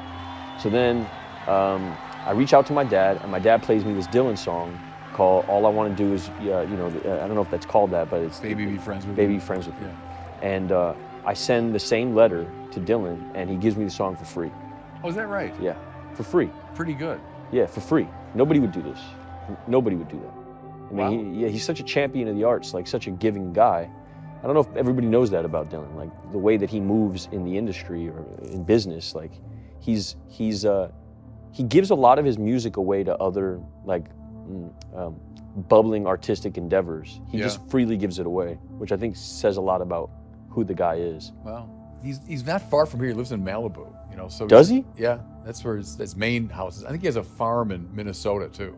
Yeah, I picture him living in a chicken coop or something. But oh no, I mean Bob Dylan, because the thing with Dylan, he does, I mean, so many different things and different styles, but he's someone that knows the spiritual tradition pretty well because he's biblical. Yeah. The Bible from the beginning to end, from the earliest stuff, Hard Rain and all that, all the way to today, is the Bible, I think, is the great golden thread that runs through his writing. Well, and as a blues guy, you can't really get into Lead Belly and guys like that unless you're into the Bible. Oh, the blues is all the Bible. It's all Bible. Yeah. Those stories about the bluesmen that go out to the crossroads and sell their soul to the devil and come back all of a sudden able to do stuff. Robert Johnson, Tommy Johnson, that whole mythology was one of those kind of deals almost. It'd be like playing Dylan and not knowing how to play guitar. Mm-hmm. Like if you want to play Dylan, you don't just read Dylan biographies. Right. You have to pick a guitar up, and you have to learn how to play a guitar. And then the guitar needs to be your best friend. And then you need to sleep with the guitar. And then the guitar needs to be your only travel companion. Yeah. That's the way into Dylan. Right. The way into Pio was Mass. And it wasn't until I felt like I started having emotional reactions in Mass that I felt like I was anywhere near playing Pio. And Mass got very emotional, like really, really, really emotional. And then I felt like, okay, now I have permission to go study Pio. So then the Pio study started, and that took us to Italy. And what I'm seeing in this man is like deep utility, deep focus, like a man who's just so laser beam focused. He doesn't care if you think he's ridiculous. He doesn't care if the church thinks he's ridiculous. He doesn't care. Which it did for a long time. Which for a long That's time. part of the drama of Padre Pio, right? Which was As a another young inroad man, for me. Basically 10 years. Exile. The church said, you know, Don't celebrate Mass. Right. Sit in this room. And by the end of his life, he's this living saint, and now he's this, one of the great saints of the 20th century. But during his lifetime, he went through a real Darkness. psychological and spiritual suffering. With not much to lean on, other than like a few spiritual advisors and people who he would celebrate Mass out of his window because he wasn't allowed in the church anymore. Yeah. He wasn't allowed out of his room anymore. When you go to San Giovanni Rotondo, there's his room, and then there's a chapel, a small little chapel the size of this table that they built for him. There's like 5 chairs in there. Yeah. That's where he would celebrate Mass for like 10 years. And he would open a window and he would celebrate Mass, and he would hear the crowd outside. And it felt like this, and not to minimize Pio, but or aggrandize myself, but this is another inroad for me where exiled, you're nuclear, you're a depraved individual, you're disgusting, we don't want nothing to do with you anymore.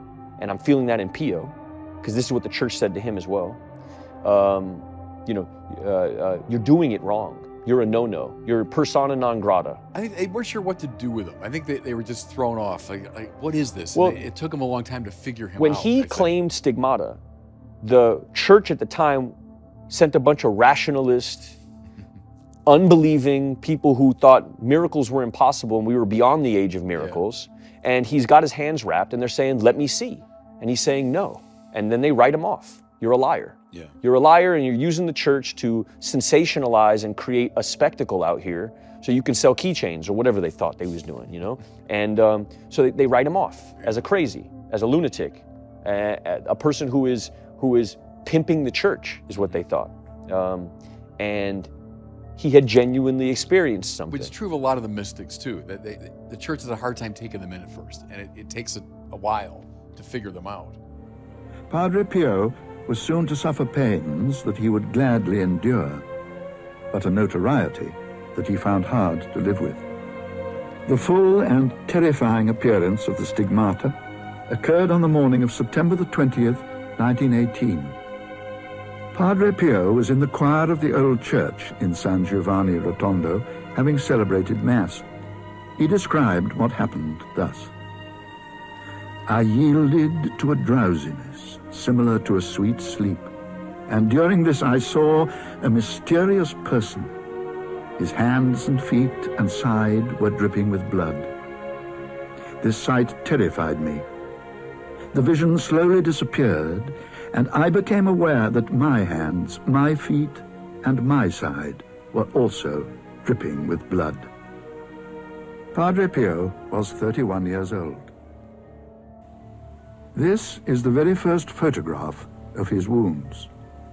It was later witnessed by a notary. News of this astounding event slowly spread, and the ordinary people began coming to San Giovanni in large numbers to catch a glimpse of the stigmatized friar or to squeeze into the church to hear his Mass. Understandably, perhaps, the attitude in the friary to the unique stigmatization of a young priest was one of extreme reservation. There was talk of transferring Padre Pio to another part of Italy, but the people of San Giovanni clamored for him to stay. There were even threats of violence. Eventually, something had to be done. A decision had to be made. Such notoriety can be an embarrassment rather than a blessing. In 1923, the Holy Office intervened with a series of measures. It declared that there were no signs of the supernatural in the case and ordered Padre Pio not to say Mass in public. He did the St. Francis, which was he quietly got more Christ-like. Yeah. And cultivated that, as opposed to like this rebellion. He accepted it. Yeah, he accepted the judgment of the church. Yeah, he could have accepted it. Yeah, he accepted the judgment of the church. Yeah, he could have started his own church, started his own order. Right. He had that much following. He Right. could have, at that moment, walked off into the woods and created his entire, a whole new sect of Catholicism. Right. And there are a lot of people in the tradition who did things just like that. You know, probably mystics who had some legitimate sense of God, but they didn't keep communion with the church. Yes. You know? But let's go back to the stigmata for a second, because I don't want to give away too much of the movie, but it is featured in the movie that Padre Pio bore in his own body the wounds of Jesus, right? And you could say from a distant perspective, like, oh, wow, that's really something. It's kind of glamorous, you know? but he took it for what it was. I mean, this enormous suffering. Yeah. They hurt, you know, literally. These were wounds that hurt. And the idea is he was identified with the suffering of Jesus, which is a suffering that redeemed the world, you know? Yeah. And this very deep mystery is precisely through our pain very often. Yeah. That we find salvation, but also we become a vehicle of salvation to others. Well, when you go to San Giovanni Rotondo, the fathers that are there now were confessing to Pio. Wow. So when they were young guys, probably. Right? Yeah, and so you walk in and they're like, "You're Pio," you know, and you're feeling all that too, you know. You got a little bit of that. Oh yeah, they're sizing you up. Yeah. You're dealing with a person who, it's not just like their favorite baseball team, you know. Right. You're dealing with, it's big chips on the table. Big chips on the table. And then they walk you into his corpse. That's right. So he's there. Yeah. And it's overwhelming. You Yeah. know? It's like the weight of it all. You know? You're standing with a dude who used to confess to this guy. Yeah. And this guy created all this. And you're in this town with the third biggest hospital in Italy that this man built out of nothing. This place, they used to grow radishes. Now it's got the third biggest hospital, a radiation center at the top, and you know they're studying cancer treatments, and it's like you can't even fathom how much was done, how much got done in a very pragmatic sense, not in an esoteric hooty-doo way, in a very like feet on the ground, like it feels like lumber. It feels like you can hold it, and you're looking at this, and you're feeling this, and again, I'm just feeling like this. Let go, like you got me. And then there was this Pio influence, which was holding me to account. He and was had tough. he had certain ambitions. He was tough. to flunk a blind guy and tell him you can do better. Yeah.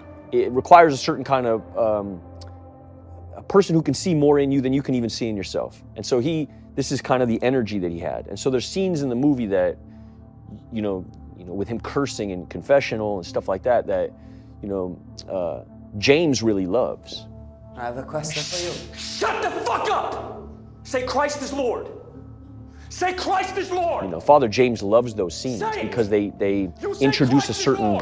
He was tough in the confessional for sure. Yeah. That's well attested, right? He didn't take a lot of guff in the confessional. No. If someone's playing around like, Father, here are my sins, and Padre Pio knew, come on.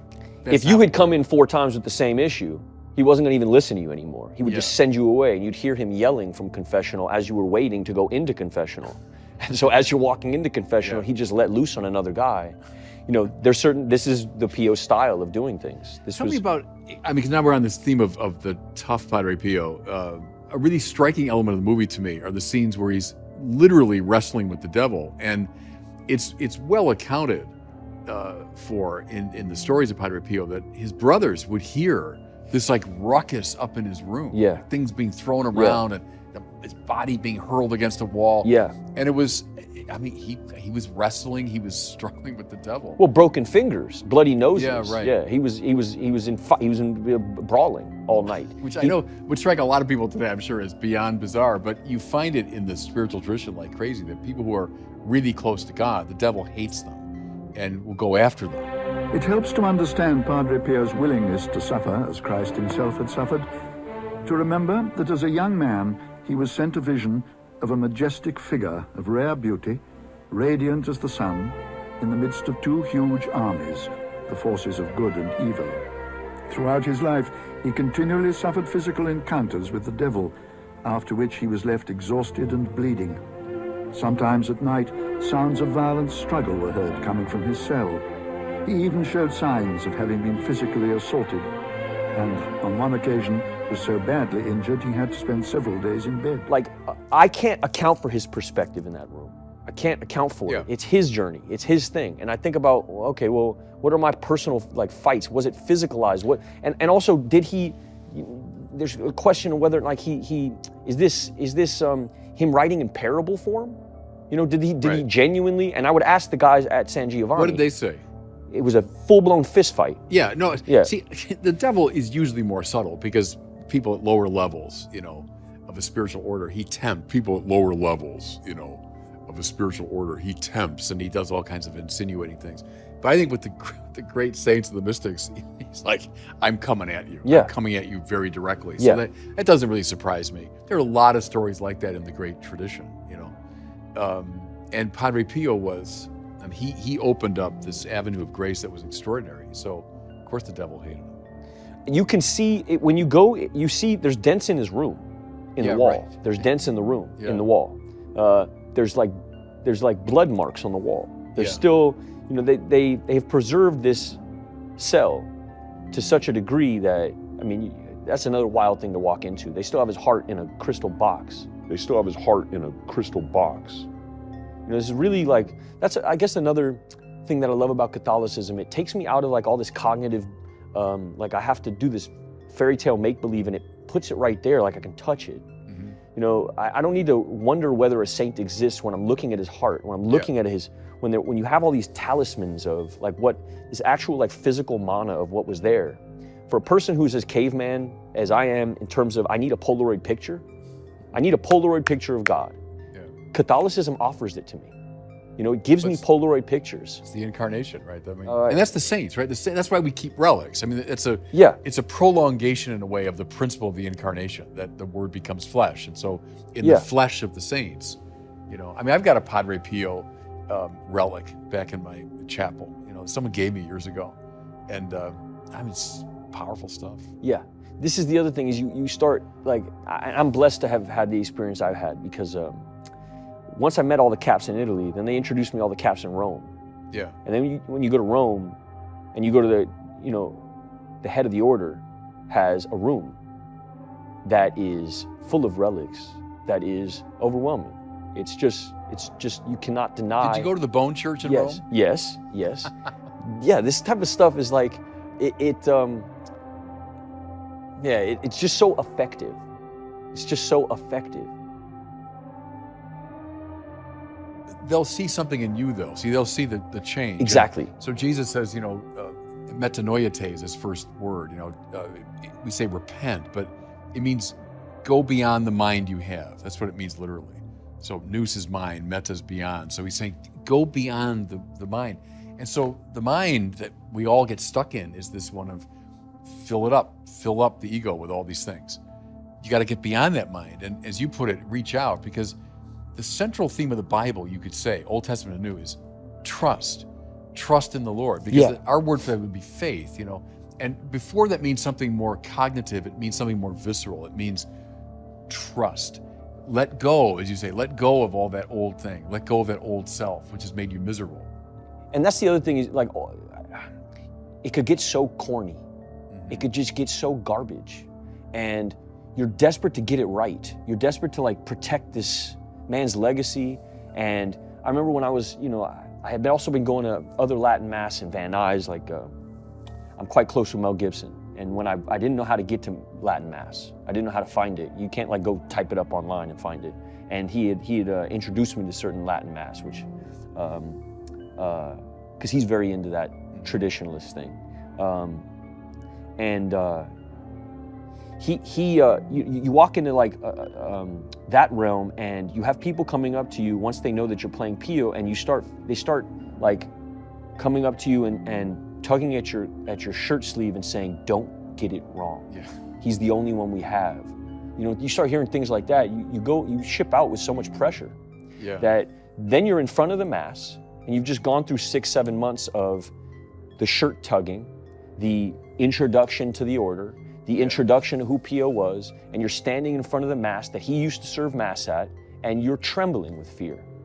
And there's no way you can actually find the agency that he had in life. Levitt obtained the arresting deputy's notes, which say the handcuffed actor also began a barrage of anti-Semitic remarks. The Jews are responsible for all the wars, asking the deputy, was he Jewish? In a written statement, Gibson blamed the disease of alcoholism and said, "I am deeply ashamed of everything I said, and I apologize to anyone who I have offended." That's not good enough for critics who point to his film The Passion and say he's long been an anti-Semite. Set.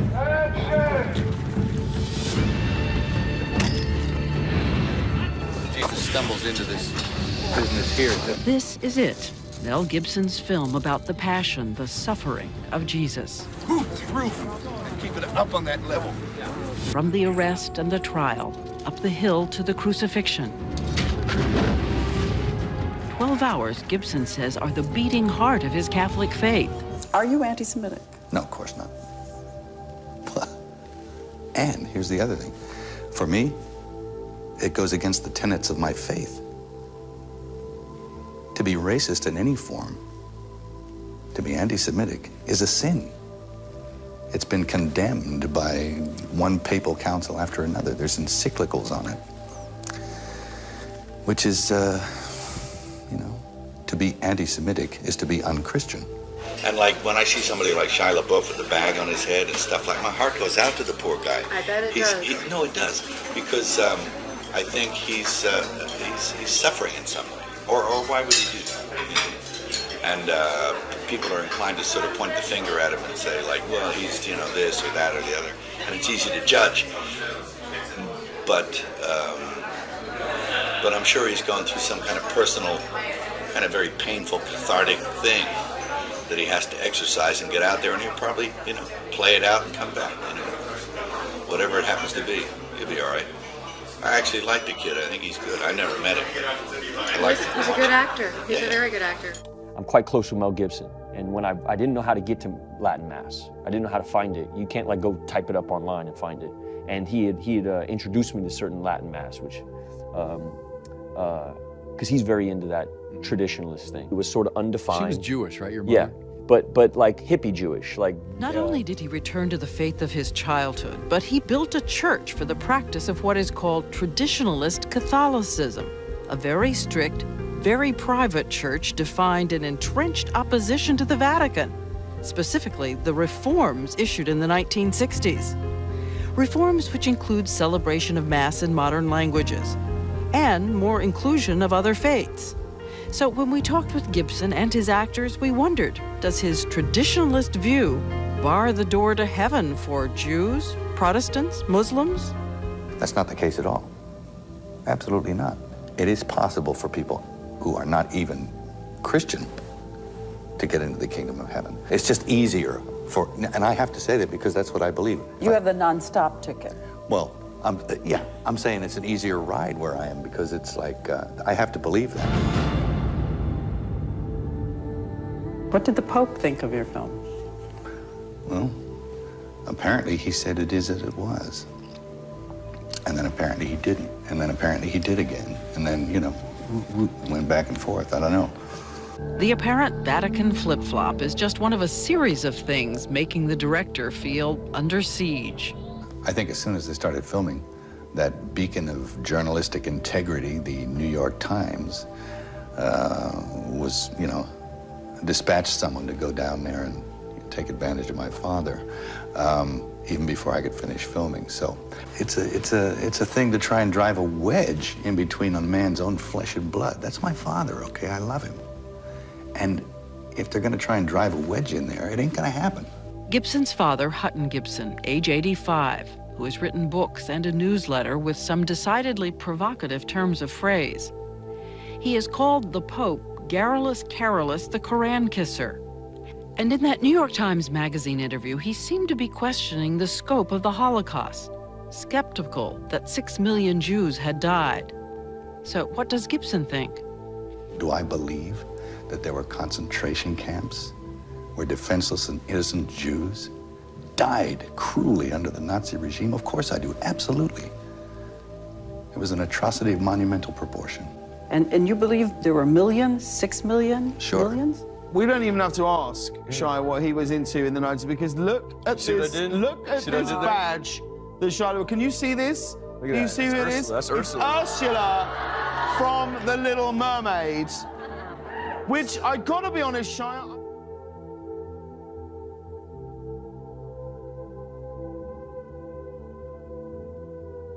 That's Ursula from The Little Mermaid, which I gotta be honest, Shia, I didn't see that association coming. I didn't see that coming. Yeah. But you love this film. Yeah, it's not a game for me at all. No way. No way. No way. No, you're talking about some very serious stuff. Yeah. I'm flying to Philly to host the Festival of Families, which is going to feature Pope Francis. I've never seen the kind of excitement about a single person from so many people. Ready for me? Oh my God, that's my brother. I've always hoped that the good Lord has a sense of humor when it comes to movies that I've made. And welcome to the Festival of Families.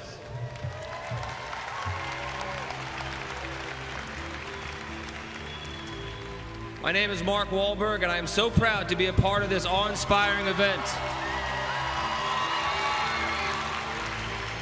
Holy Father, we are blessed and graced to be in your presence.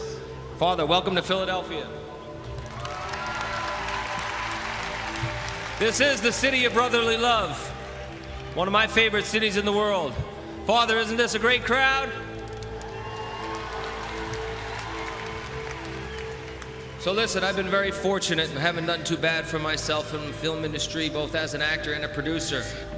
But I feel most blessed today being on stage with the Holy Father and here with all my fellow Christians. I truly feel like today I could do anything. And I attribute all of my success to my Catholic faith.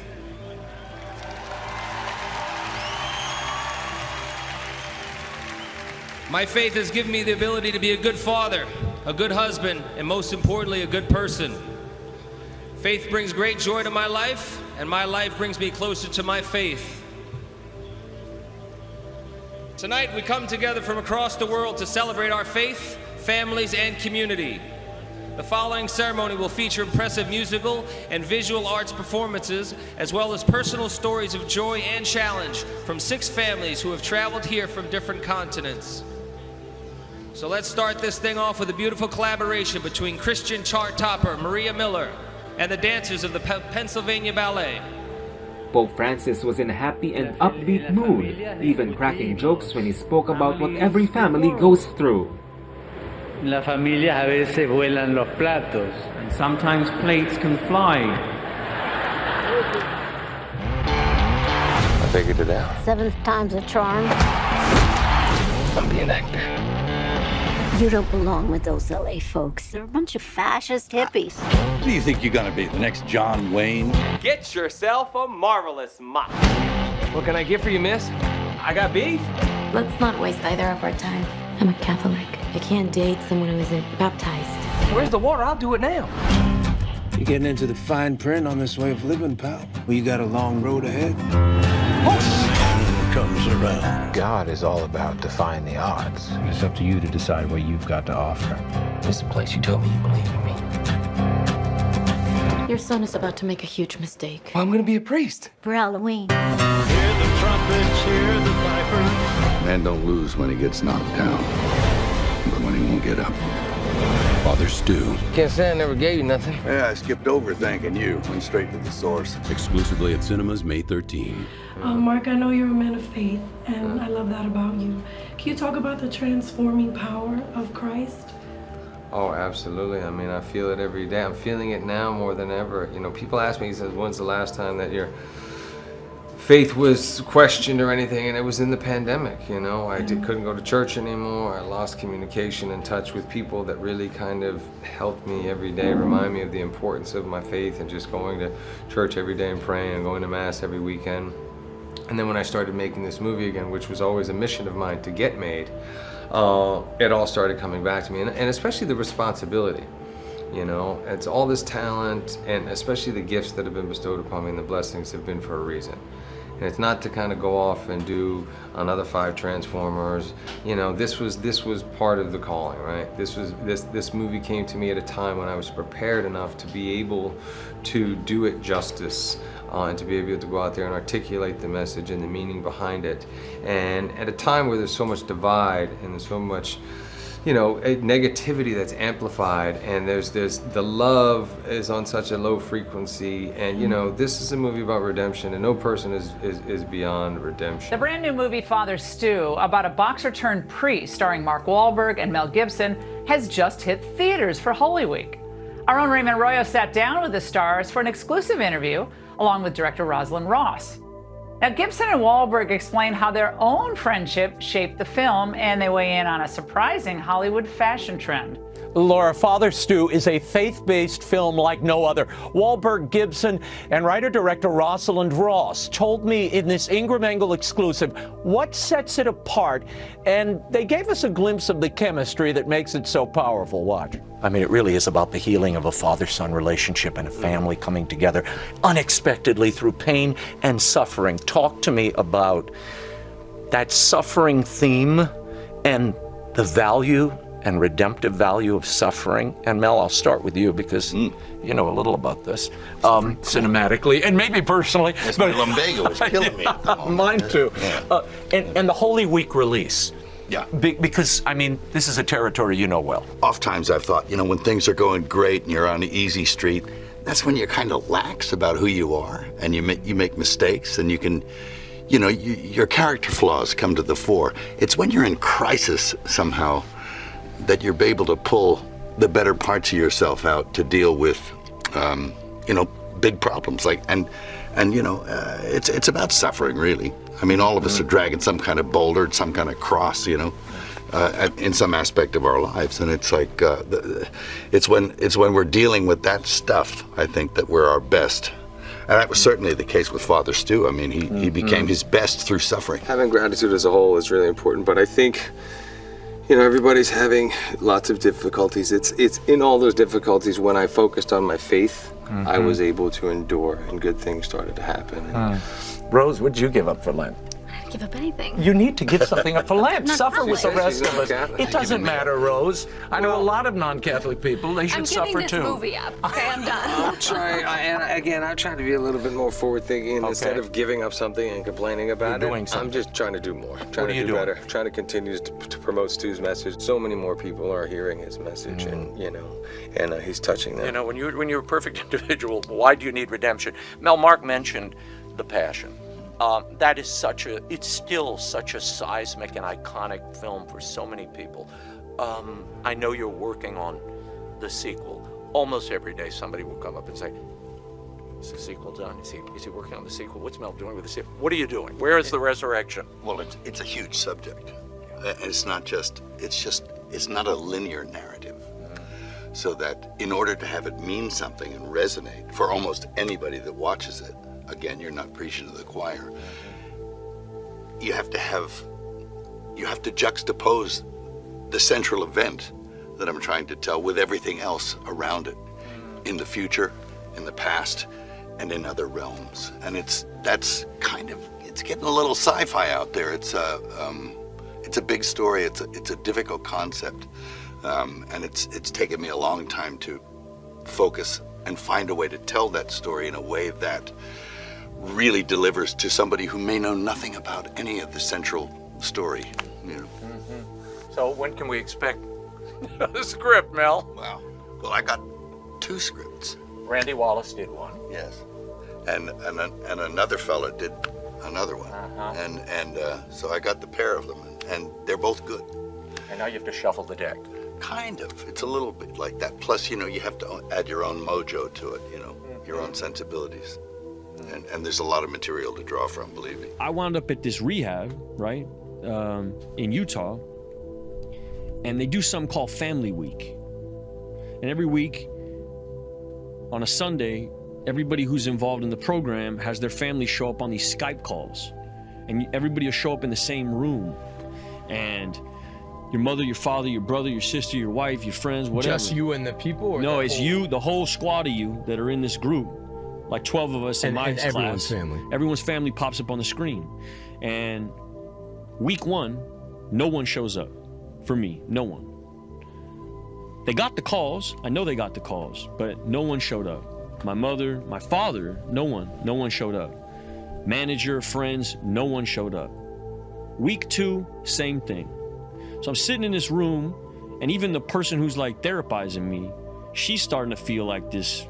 She's empathizing with where I'm at. Everybody else in the room, we got a dude who this isn't just alcoholics and shit. This is like fucking arsonists and like child predators and all kind of wild people in this group, right? And they got people showing up for them. And I don't have nobody showing up for me.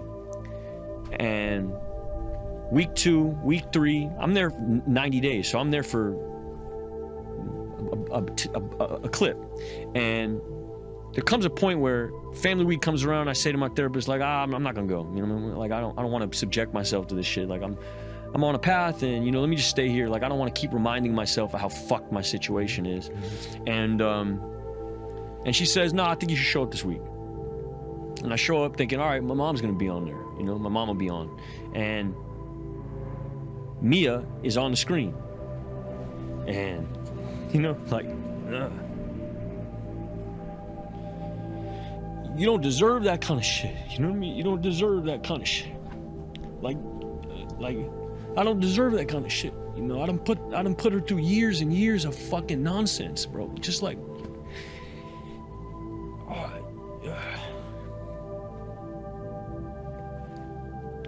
and I don't have nothing to offer her either. You know what I mean? I'm in the middle of my shit. I'm fucking like, I'm like 2 months into this program. I don't even have nothing going on. I have nothing going on. I'm making this list. She's at the top of the list, but I'm not reaching out to her or nothing like that. And you heard her voice. Like she's like a fucking angel, you know what I mean? Everybody does their shit and I'm fucking gone, And so they let her go first because I can't even fucking believe. And they all know because I ain't had no family show up for me. And she unmutes and she's like, hi, Shia. And it's like, she's prepping a movie. She ain't got no fucking time for this, but she found time and she said, hi, Shia. And we just smiled. We had nothing else to say. But she saved my fucking life, dog. Like, before the kid, before the job, before God, before any religion, before a laugh, before a laugh, before Bo, before a phone, before anything, was this woman's face. And There wasn't no promises made, wasn't no long conversation being had, nothing. Just her presence, the ministry of presence. Sometimes that's all you need to offer a person who's in a situation like that, is like, just to be present. And she was present for me at a time when I didn't deserve to have nobody in my life. Especially her. And I'm not trying to do this boo shit, because right away my head goes to like, how's this being viewed? I'm such a fuck this way, but... God is king with his soldiers. Ultra beam out the solar. When I get to heaven's gate, I ain't gotta peek over. Keep me perfect composure. When I scream at the chauffeur, I ain't mean, I'm just focused. I ain't mean, I'm just focused. Pour the lean out slower.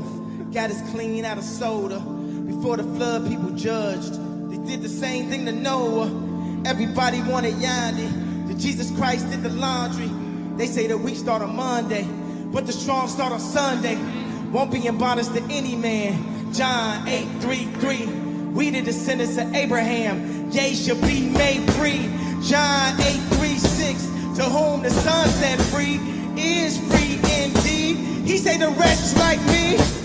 Hallelujah, hallelujah, hallelujah, hallelujah, hallelujah, hallelujah. I'm an update. You're looking at the God's iPhone 100. We are God's iPhone, right? If you think about it, we're his favorite creation. We were made in his image, and we need updates. And society, capitalism, media, and thought police have been stopping us from our updates.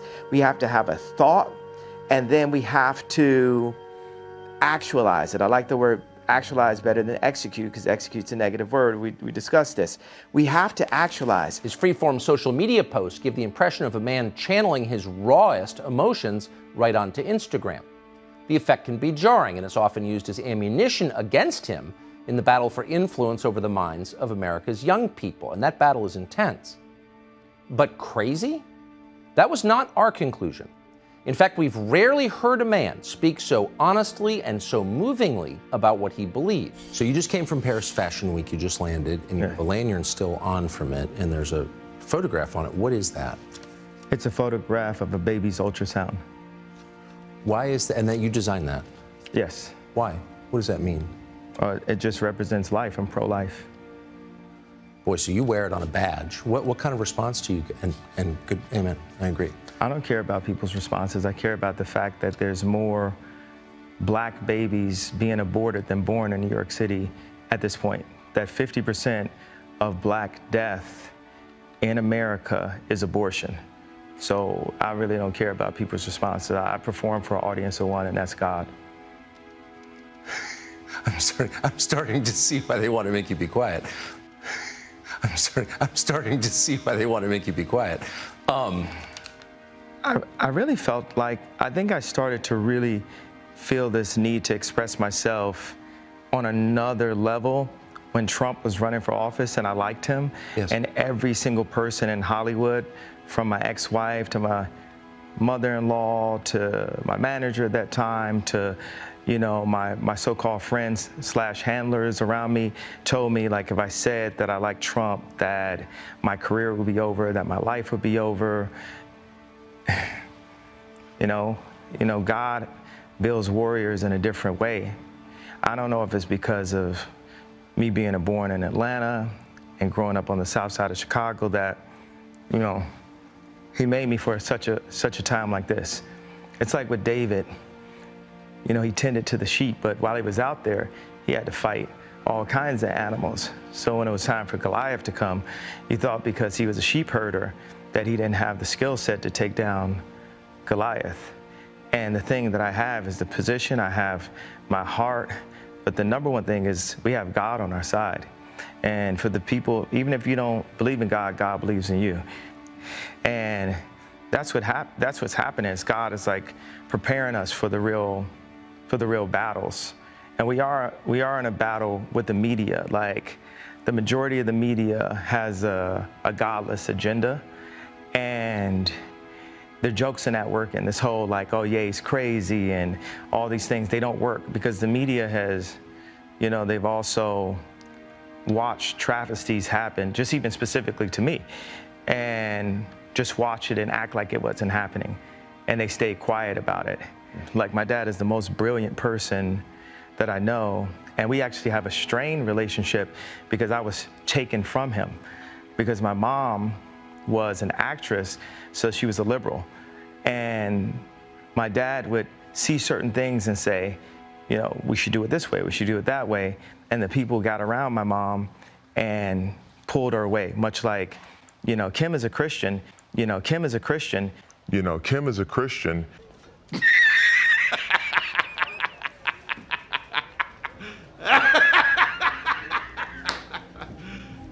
You serious? You know, Kim is a Christian, but she has people who want her to go to Interview magazine and put her ass out while she's a 40-something-year-old multi-billionaire with 4 black children. And this is how fashion wants to, how they want to present her. You know, there's so many things that are put in Kim's head. You know, they bring influencers, like, no one ever knew where Corey Gamble came from. No one in the fashion world knows where Gabby came from. These people were practically made in a laboratory, in my opinion. And one of the things that they're really good at doing is being nice and being likable.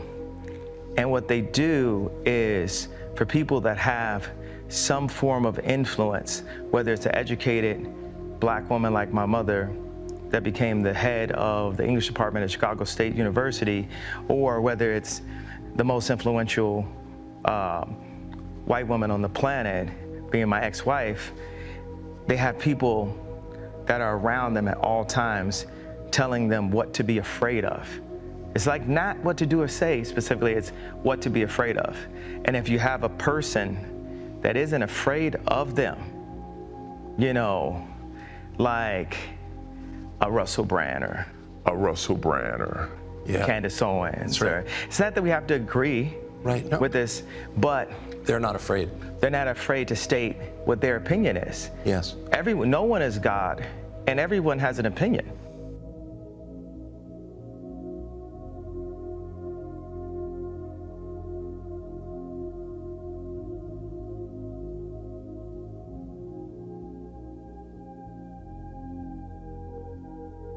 You've got to listen to Under the Skin this week because I'm with Bishop Stephen Cottrell. You're an actual bishop, aren't you? I'm a real bona fide bishop. It's not, this isn't a game. No, it's not. What did we talk about? I think it started off with a book that I've written that you came across, reflecting on Stanley Spencer's paintings. That's right, and we used it as a launch pad to talk about Christ in the wilderness, the relevance of Christ today, what are the principles of Christianity, what is the value of Christianity in an advanced capitalist society. It was a very, very, very lovely conversation, and I think what's beautiful for me is having a conversation where you can actually spend time talking about these things, because in our soundbite culture everybody wants a quick answer, a quick fix, and I felt our conversation was a long bath rather than a shower. I'm glad that you're using metaphors in which we are both naked and immersed in water. Yeah. You being a bishop and me being a roguish comic. I know, better not say any more till my lawyer gets here. Thank you very much, Bishop Stephen. Listen to it Under the Skin. Illuminati. Oh yeah, the Illuminati.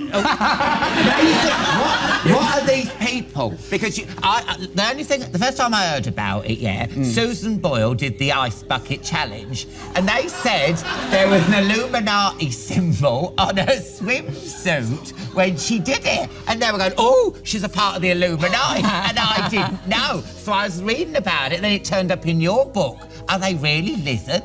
Apparently there's this...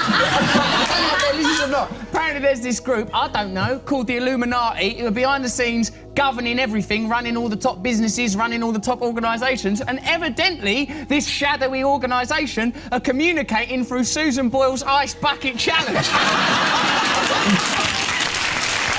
I don't know. But if there's a secret fucking organisation, Alan, and I ain't been invited to join it, I'm going to be cheesed off. Yeah. Because they say everyone, they say Beyonce, Jay-Z. I think if you go like that, that means you're in. Doing a triangle, but for me, that just means Toblerone. So you'd tell me if you were in the Illuminati? If I was in it, I would get you in. I'd say, look, we're doing Would well, you say but to me like Alan. Yeah, Alan, yeah. Alan's a bit wicked Illuminati. Okay. He's got his own show. Yeah. He's a lovely fellow. He's gay as you like. Bring him in. Yeah.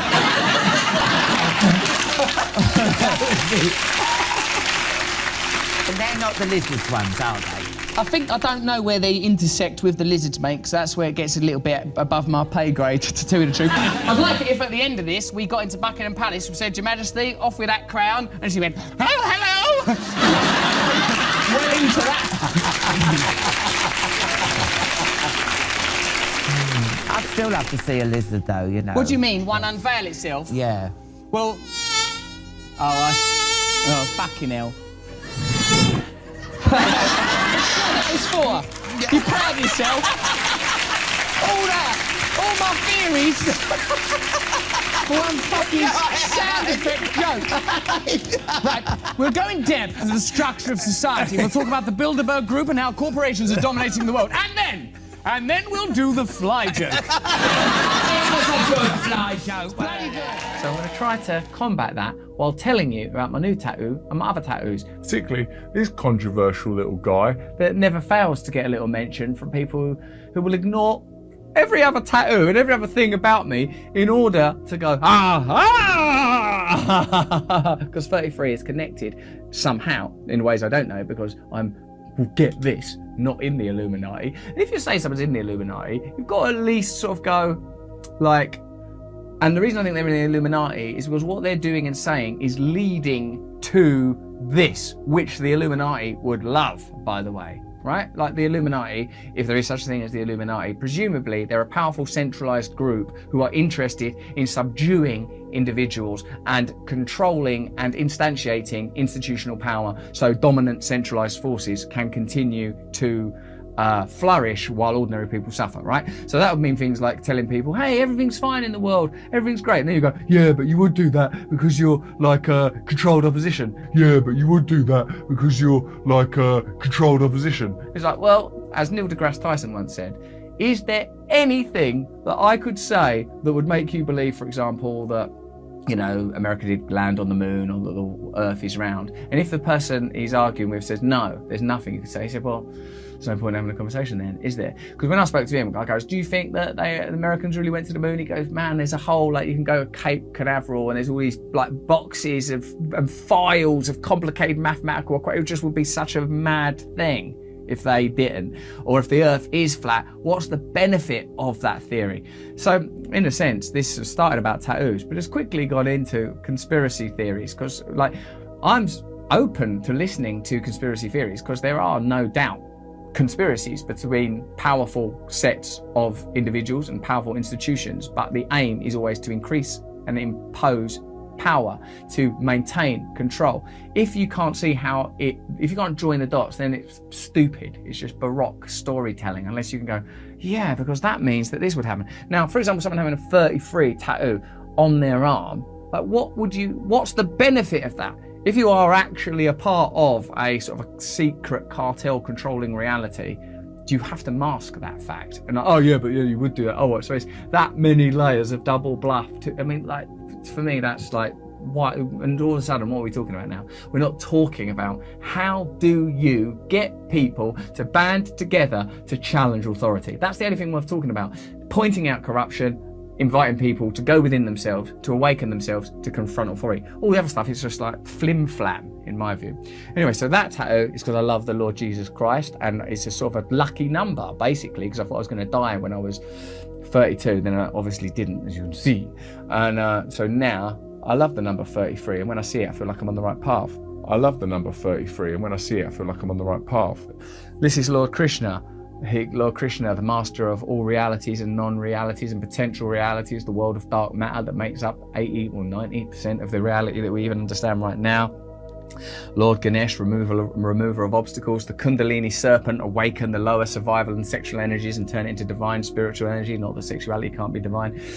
This is an invitation to become what you are. Take your inheritance, become who you are. This is Durga, a goddess of power, fighting for divine femininity with the initial letters of my wife's name and my 2 daughters' names. This is Jesus Christ, who I love. This is Jesus Christ, who I love. These are the chakras, the energy centers of the body.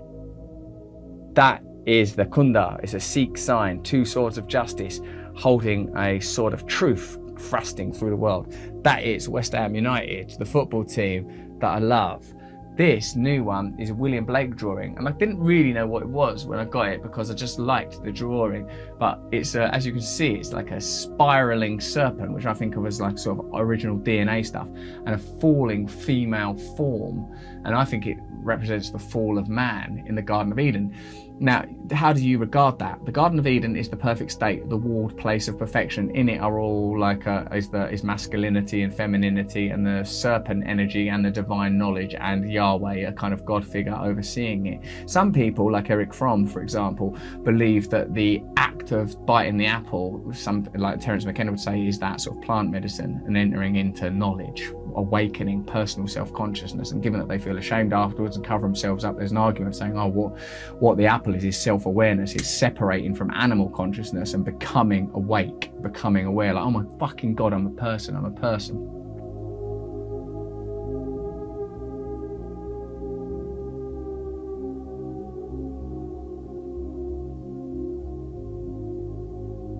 The natural bodies of administration, which are traditionally either elected by people at large or appointed by elected leaders of society, are being actively substituted by artificial bodies.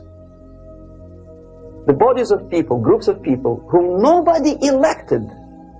Never. As a matter of fact, most of the people don't like them at all, and yet they exist. One of such group is media. Who elected them?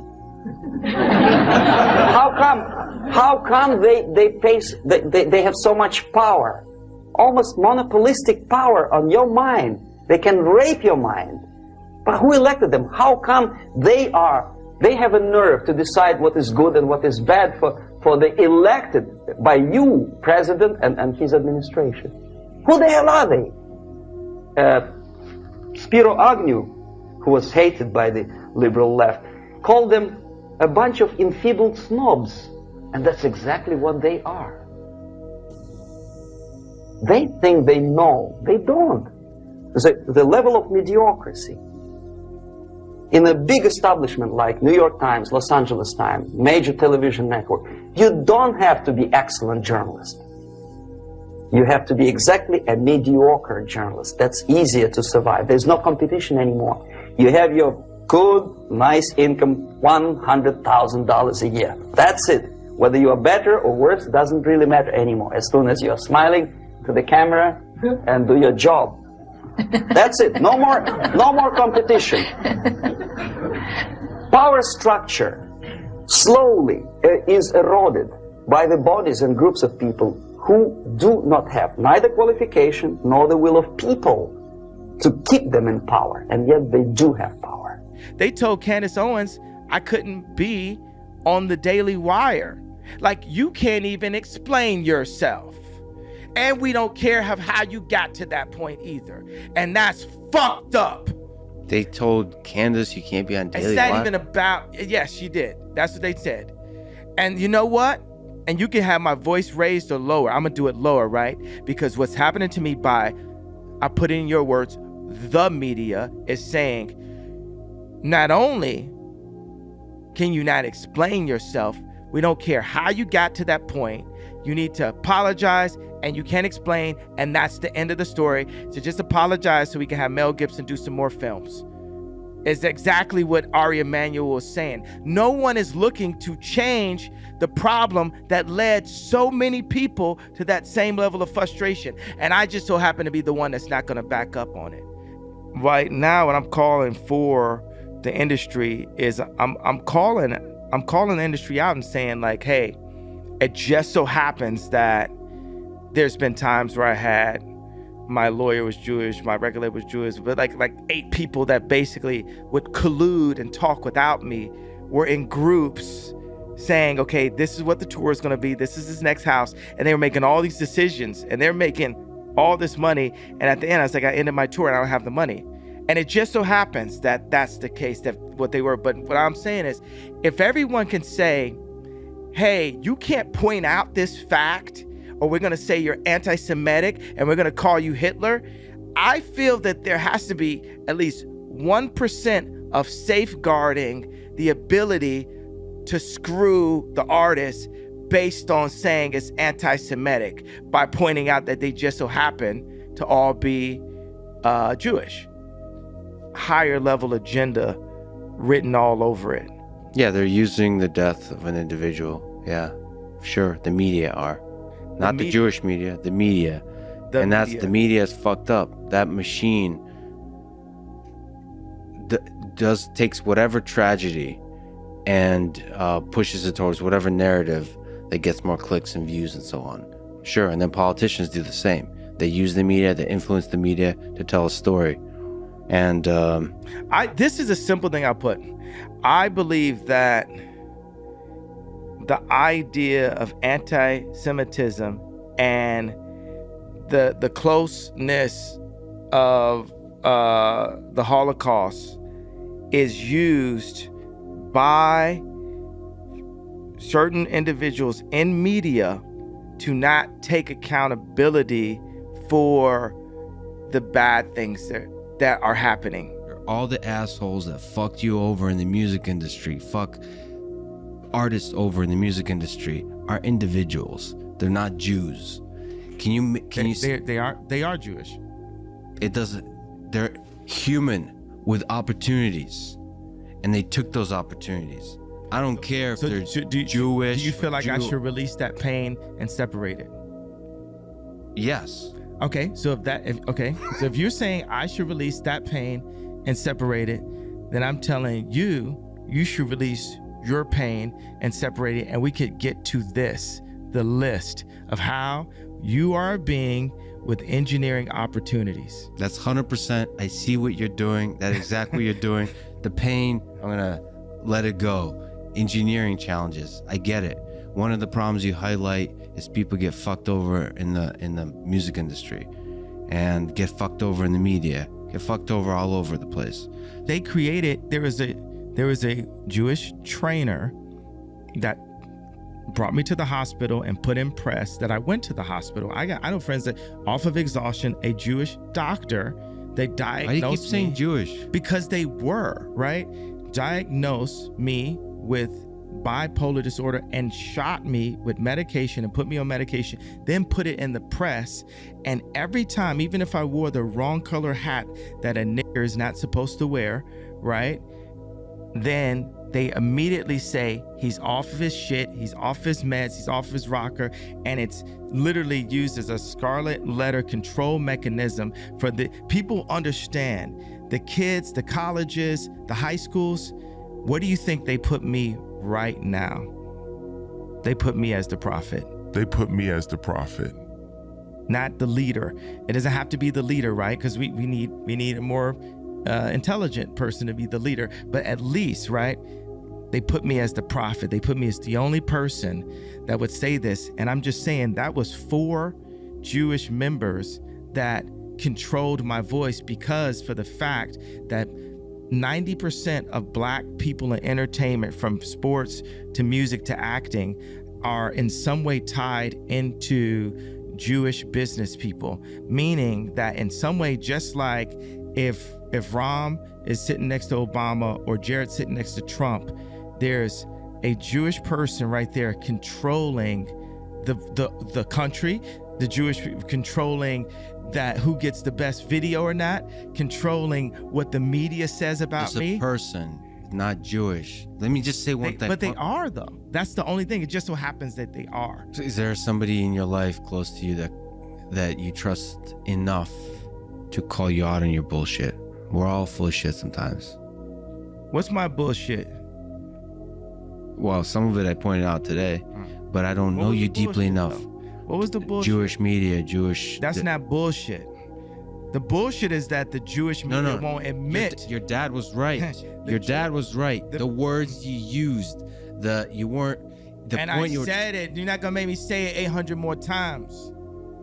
I don't know if it resonated because you keep saying like the words. Did it resonate to y'all that y'all ain't do nothing about it, and that all y'all want to do is have somebody apologize and sweep under the rug your bullshit that you've been doing the whole time? You on the same bullshit as the other people. So you're doing the same thing that the other, let's say media, because I'm not allowed to say, has done. So until somebody stands up. Which is what, man? Is I'm trying to call you out in your bullshit because I hope I'm somebody you can trust. I don't fucking trust you. Well, you should find people in your life you can trust. Don't tell me what I should do. I'm not one of your BLM marchers. Listen, I'm with you on the BLM. A lot of organizations use tragedy. It's not the number. Because 6 million, well, also, African Americans are actually Jew also. The lost tribe of Israel. Push back on that too. Okay, so, well, everyone came from Africa. I am African. I'm basically African American. We're brothers. And we're both Jew, and we're brothers. So the KGB decided that come revolution or drastic changes in political structure of India, they will have to go. Why is that? Because they know too much. Simply because, you see, the useful idiots, the leftists who are idealistically believing in the beauty of Soviet socialist or communist or whatever system, when they get disillusioned, they become the worst enemies. That's why my KGB instructors specifically made a point, never bother with leftists. Forget about these political prostitutes. Aim higher. This was my instruction. Try to get into large circulation, established conservative media. Rich, filthy rich movie makers, intellectuals, so-called academic circles. Cynical, egocentric people who can look into your eyes with angelic expression and tell you a lie. These are the most recruitable people, people who lack moral principles, who are either too greedy or too suffer from self-importance.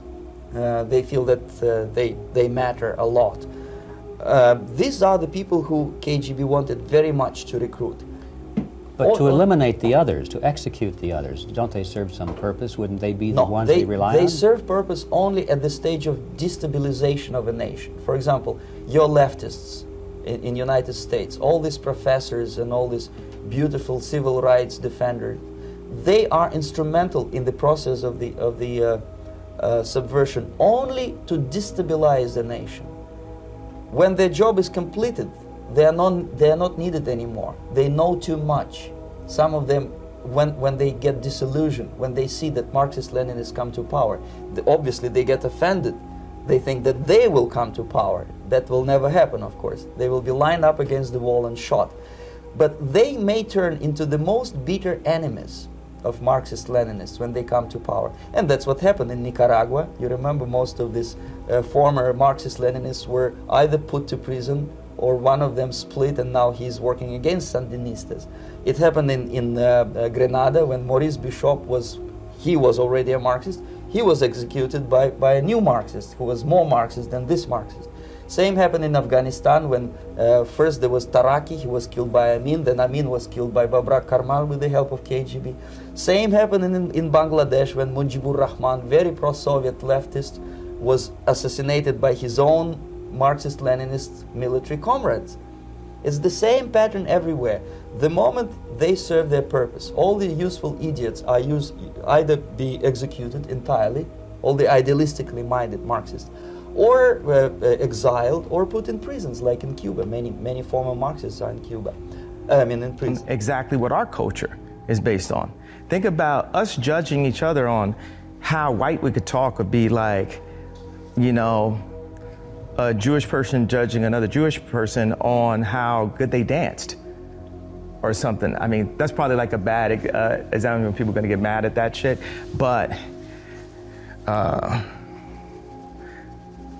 another thing that they do that I probably want to edit that out. Probably not like that.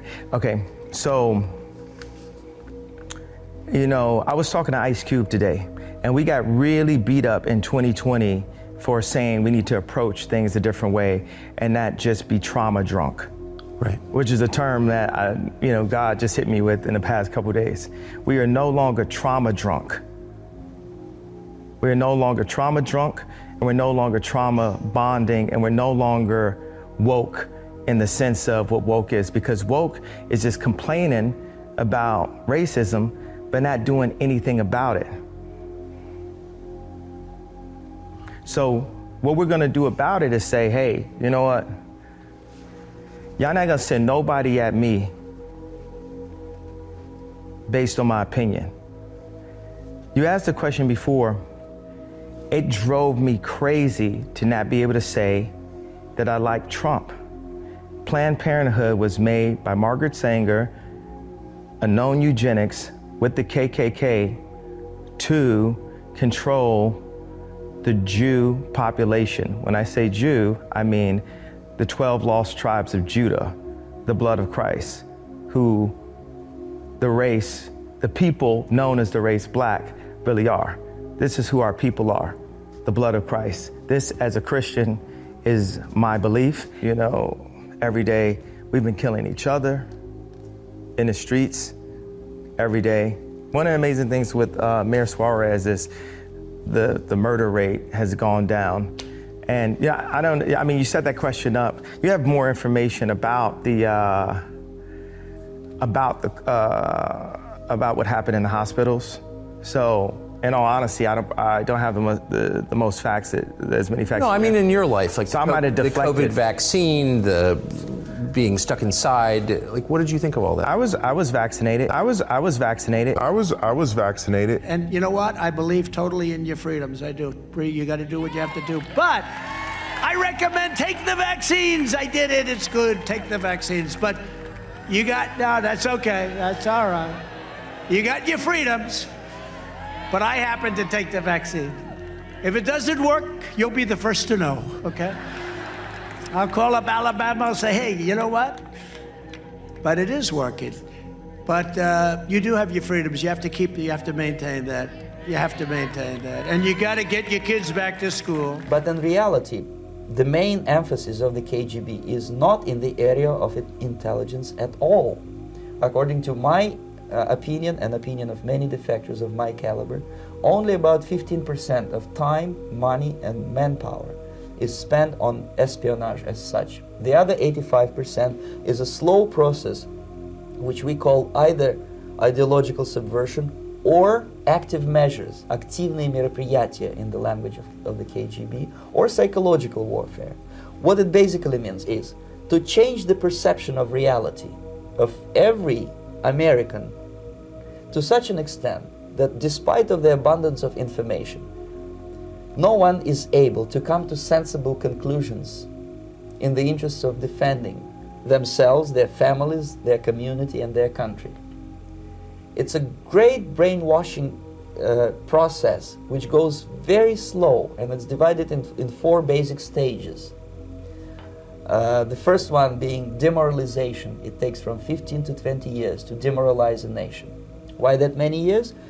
Because this is the minimum number of years which requires to educate one generation of students in the country of your enemy, exposed to the ideology of the enemy. In other words, Marxism-Leninism ideology is being pumped into the soft heads of at least 3 generations of American students without being challenged or counterbalanced by the basic values of Americanism, American patriotism. The result you can see.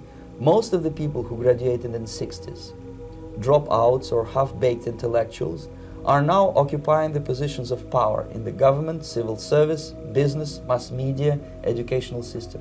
You are stuck with them. You cannot get rid of them. They are contaminated. They are programmed to think and react to certain stimuli in a certain pattern.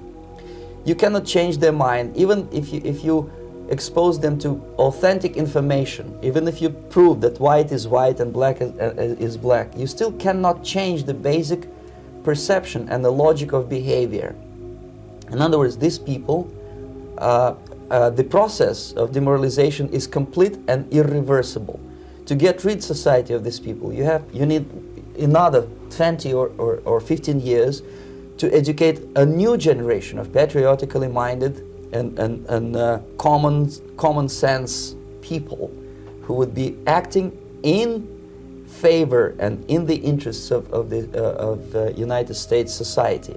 And yet these people who've been programmed and, as you say, in place, and who are favorable to an opening with the Soviet concept, these are the very people who would be marked for extermination in this country? Most of them, yes. Simply because the psychological shock when they will see in future what the beautiful society of equality and social justice means in practice, obviously they will revolt. They will be very unhappy, frustrated people, and the Marxist-Leninist regime does not tolerate these people. They will join the links of dissenters, dissidents. Unlike in present United States, there will be no place for dissent in future Marxist-Leninist America. Here you can get popular like Daniel Ellsberg and filthy rich like Jane Fonda for being dissident, for criticizing your Pentagon. In future, these people will be simply squashed like cockroaches. Nobody is going to pay them nothing for their beautiful, noble ideas of equality. This they don't understand, and it will be a greatest shock for them, of course. The demoralization process in the United States is basically completed already. For the last 25 years, actually it's overfulfilled, because demoralization now reaches such areas where previously not even Comrade Andropov and all his experts would even dream of such a tremendous success. Most of it is done by Americans to Americans, thanks to lack of moral standards. As I mentioned before, exposure to true information does not matter anymore. A person who was demoralized is unable to assess true information. The facts tell nothing to him. Even if I shower him with information, with authentic proof, with documents, with pictures, even if I take him by force to the Soviet Union and show him concentration camp, he will refuse to believe it until he is going to receive a kick in his fat bottom. When a military boot crashes his balls, then he will understand, but not before that. That's the tragic of the situation of demoralization. So basically America is stuck with demoralization, and unless, even if you start right now, here, this minute, you start educating new generation of Americans, it will still take you 15 to 20 years to turn the tide of ideological perception of reality. But even in this most recent statement by Kanye, you can hear him in this interview where he actually is espousing a doctrine that we warned he was getting close and near to not too long ago when he was sitting down smoking weed while doing interviews, and that is the doctrines from the Black Hebrew Israelites. Because Kanye West, in the interview right here that was not aired by Tucker Carlson and was actually leaked, here he is espousing such nonsense. Planned Parenthood was made by Margaret Sanger, a known eugenics with the KKK, to control the Jew population. When I say Jew, I mean the 12 lost tribes of Judah, the blood of Christ, who the people known as the race Black really are. This is who our people are, the blood of Christ. It is a very dangerous doctrine. It is a false doctrine. It's bad historically, it's bad biblically, and ultimately it is an affront on the truth of the scriptures. So that is a dangerous thing that Kanye now, it looks like he's full-fledged into. And there's a reason, not only did Tucker Carlson not air this, but apparently he even sat down with LeBron James and might have espoused something very similar there, because LeBron James has decided not to air the interview as well. We do move on now to the harsh words for the NFL coming from one of the biggest names in sports. LeBron James taking direct aim on some NFL team owners, saying they have what he calls a slave mentality. Here's ABC's Adrian Banker. The biggest name in sports, LeBron James, off-court and uncensored, blasting owners of another league, the NFL. I mean, in the NFL, they got a bunch of old white men owning teams, and they got that slave mentality, and it's like, this is my team. You do what the I tell y'all to do, or we get rid of y'all. James' scathing comments aimed at the response to a player's right to protest, fueled by former quarterback Colin Kaepernick taking a knee in 2016. Critics claim Kaepernick has been frozen out of the league ever since. It's the same reason some celebrities are turning down invites to perform in the upcoming Super Bowl halftime show. The NFL has yet to officially confirm who will appear. The band Maroon 5 has been rumored to headline. James has been one of the most vocal of any player in any sport, criticizing the president. The number one job in America, the point of person, is someone who doesn't understand the people and really don't give a about the people. Which prompted an on-air war with commentator Laura Ingraham. Or as someone once said, shut up and dribble. We will definitely not shut up and dribble. On his HBO show, James says he'll continue to express himself. I'm very educated about what I believe in, and I'm not doing it in a violent way. I'm not knocking on your door saying, listen, if I'm kneeling today, and if you don't kneel with me, I'm knocking you the out. But you know, people go crazy when when things are done outside the box.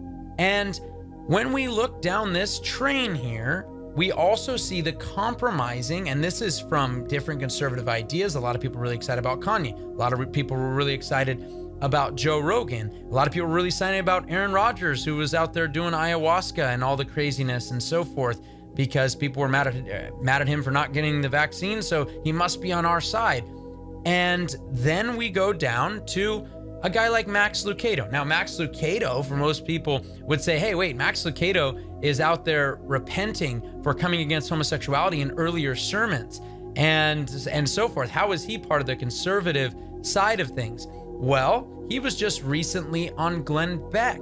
And on Glenn Beck's show, as they were discussing whether or how to pray, one of the things that Max Lucado goes into is the fact that we as believers with the Holy Spirit inside of us, when we pray, it's the Holy Spirit that gives us utterance as to how to pray. And he names both Max and Glenn with the Holy Spirit inside of us, and apparently affirms a practicing Mormon as a brother in Christ. And guys, I'm pointing all these levels of ecumenism out because it seems that this is the popular way to go. When people get involved in the political realm, what happens is the arms go open so wide that they accept just anything that's coming along the way, as long as they agree with them in some portion or in some way. Maybe they're really, really adamant about free speech. So now you're on our side, even though you're a practicing homosexual. What on earth is anyone conserving in the conservative party when guys like Charlie Kirk take pictures with drag queens and are excited about it? What on earth are you conserving when spokesmen for your movement are gay men who adopt children? This is absolutely, positively, I want nothing to do with whatever you're conserving, because it's not the core values of the Christian church, and I don't want anything to do with it. And so we see this, and we see the dangers of this idea of taking the very minute agreement you might have with somebody and then being like, yes, they're on our side, like Dave Rubin, right? He's on our side, and all of this. And guys, it is dangerous. It is dangerous. And this is something that has happened for many years, even when we look at and see some of the pro-life movements. And now it's no problem to have pro-lifers be Catholics and Christians, and they come together. And as long as we're here about saving babies. You're Catholic faith? I am, What's yes. your background? I am What's your Catholic. religious? Catholic, yeah. Well, we're working for God here. Guys, you could save a baby and send him right to hell in the Catholic Church. That's what you can do. And it's heartbreaking. And people can become pro-life all the way to hell. People can become Republican all the way to hell. People can become conservative all the way to hell because they do not have a living relationship with the Lord Jesus Christ, and they are not blood-bought believers who are born again. And so what is going on when we are teaming up and saying, well, at least we're a part of the cause together? I don't want to be a part of the cause with Catholics on the streets, because when I am on the streets, I want to preach the gospel of Jesus Christ. And they are not there to preach the gospel. They're there praying rosaries and so forth. I'm sorry, I'm not teaming up. I'm not locking arms with those who have an affront against the true gospel of Jesus Christ. And for for thousands of years, have anathematized believers who believe that we are saved by grace through faith alone. It follows a day of faith and spiritual fulfillment for America's most devout president in decades. His private meeting with Pope Francis extending an hour and 15 minutes. President Biden giving the Pope a ceremonial commander coin and praising his courage.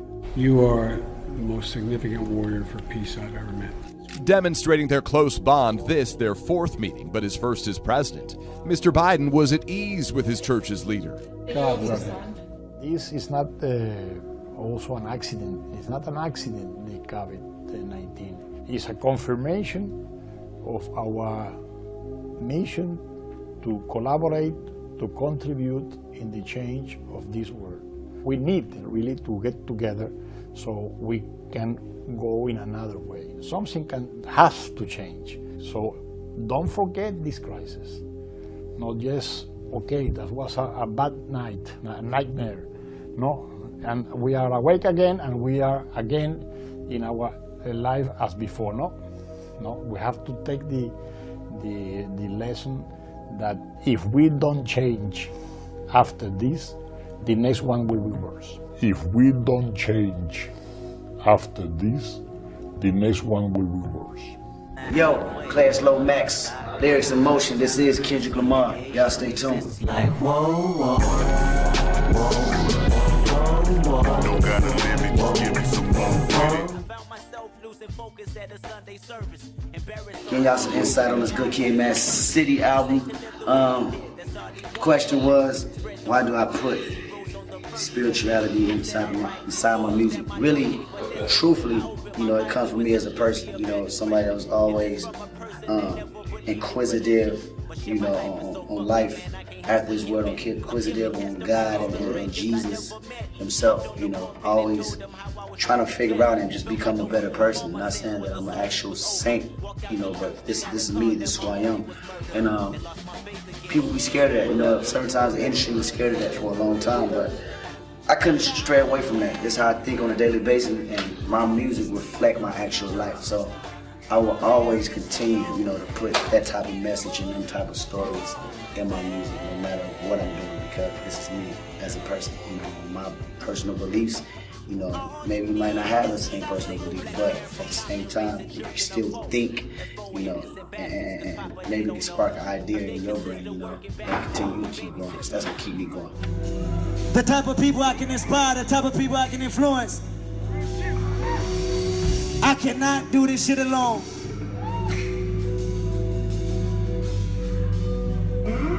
It takes family, it takes you, and it takes God, my Lord and Savior, Jesus Christ, now I'm talking about. And a lot of rappers scared to talk about that, but guess what? I'm not them.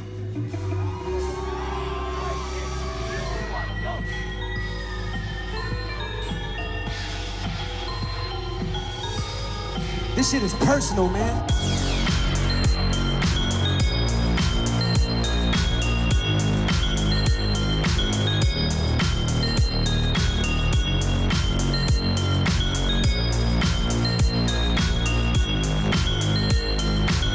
I wear this as a representation so you'll never forget one of the greatest prophets that ever walked the earth. They judge you, they judge Christ.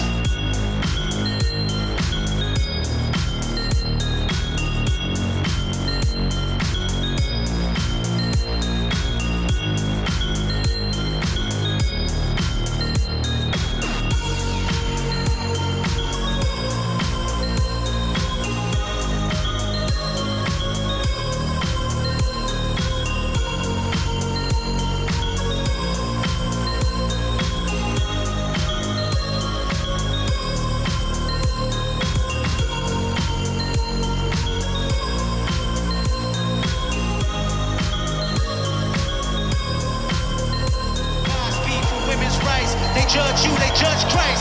Godspeed for women's rights. They judge you, they judge Christ. Godspeed for women's rights. They judge you, they judge Christ. Godspeed for women's rights. They judge you, they judge Christ. Godspeed for women's rights. They judge. Kendrick Lamar, who also performed at the Super Bowl, may seem tame compared to Snoop Dogg, Dr. Dre, and Eminem, but he too has music that's full of perverse and disgusting language. Also, you don't have to be a Satanist to promote a false religious system. Kendrick Lamar is potentially leading multitudes of people into false doctrine by highlighting the doctrines of the Black Hebrew Israelite movement. He admitted to Rolling Stone magazine that he shared this perspective through his music on his last album.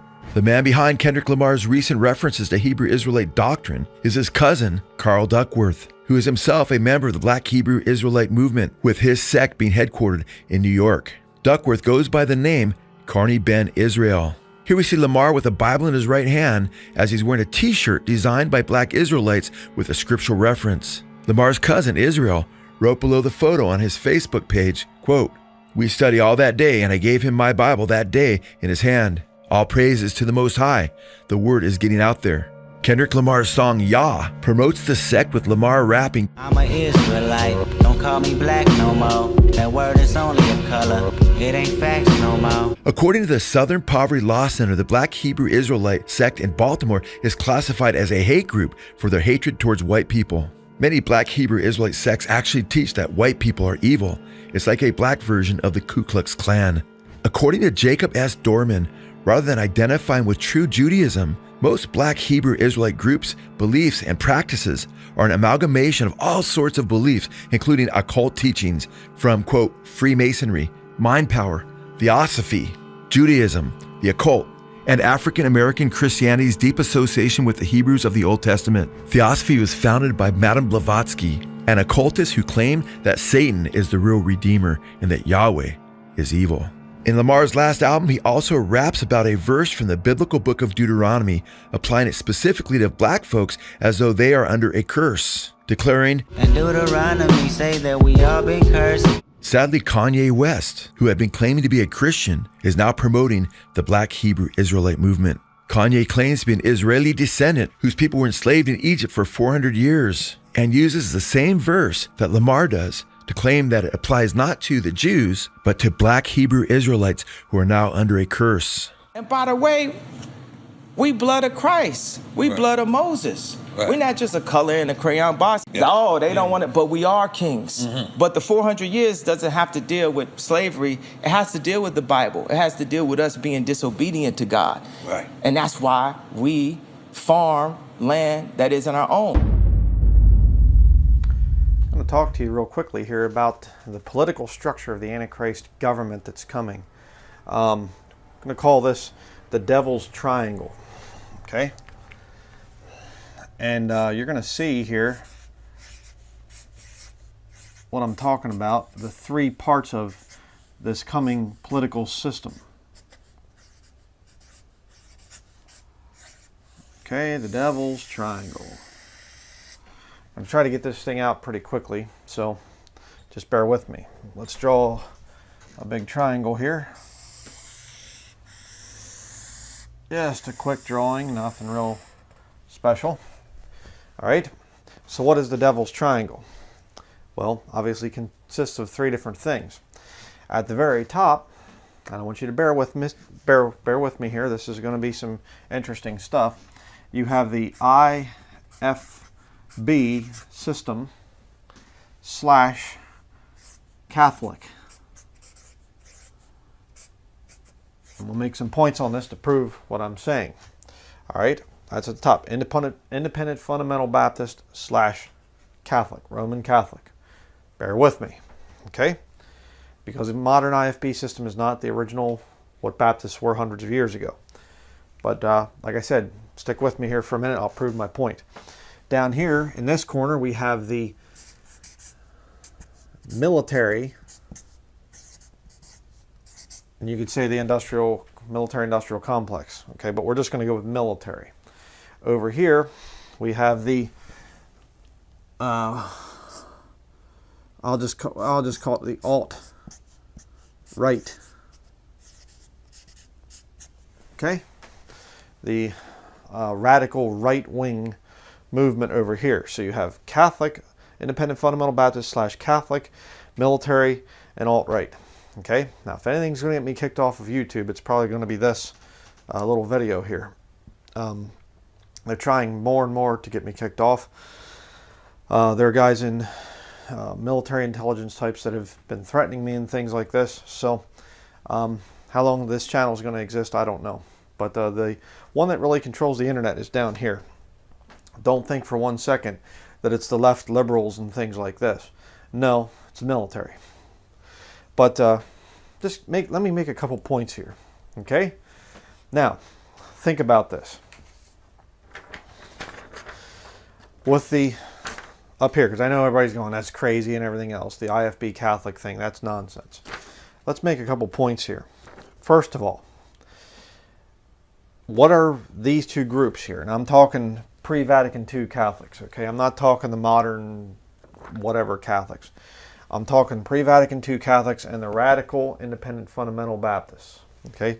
What do they have in common? Both of them talk about old-time religion. All right, they're both very interested in that. Pre-Vatican II Catholics, they're not happy with the modern Catholic Church. Independent fundamental Baptists are not happy with the modern Baptist churches. They both talk about the glory days, the old ways, and stuff like this before the modern corruption came in. Okay, absolute truth. Both of them are interested in revival. Talk about revival a lot. We got to bring back the church the way it should be. Both systems, IFB and Roman Catholic, pre-Vatican II Radical Catholic, both talk about the authority of the man of God. All right? Over here you have the Pope, over here you have the preacher. And you don't question him.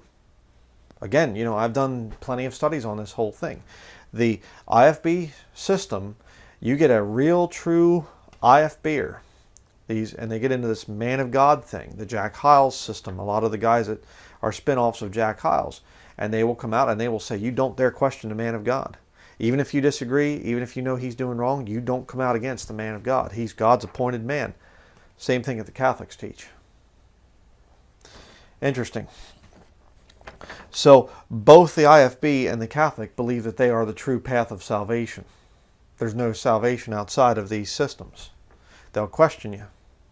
If you're not IFB, well, I don't know, you might not be saved. You're a false convert and whatever else. And I understand that the Bible does talk about the thing of you know, perils among, you know, false brethren and things like that. There are false converts.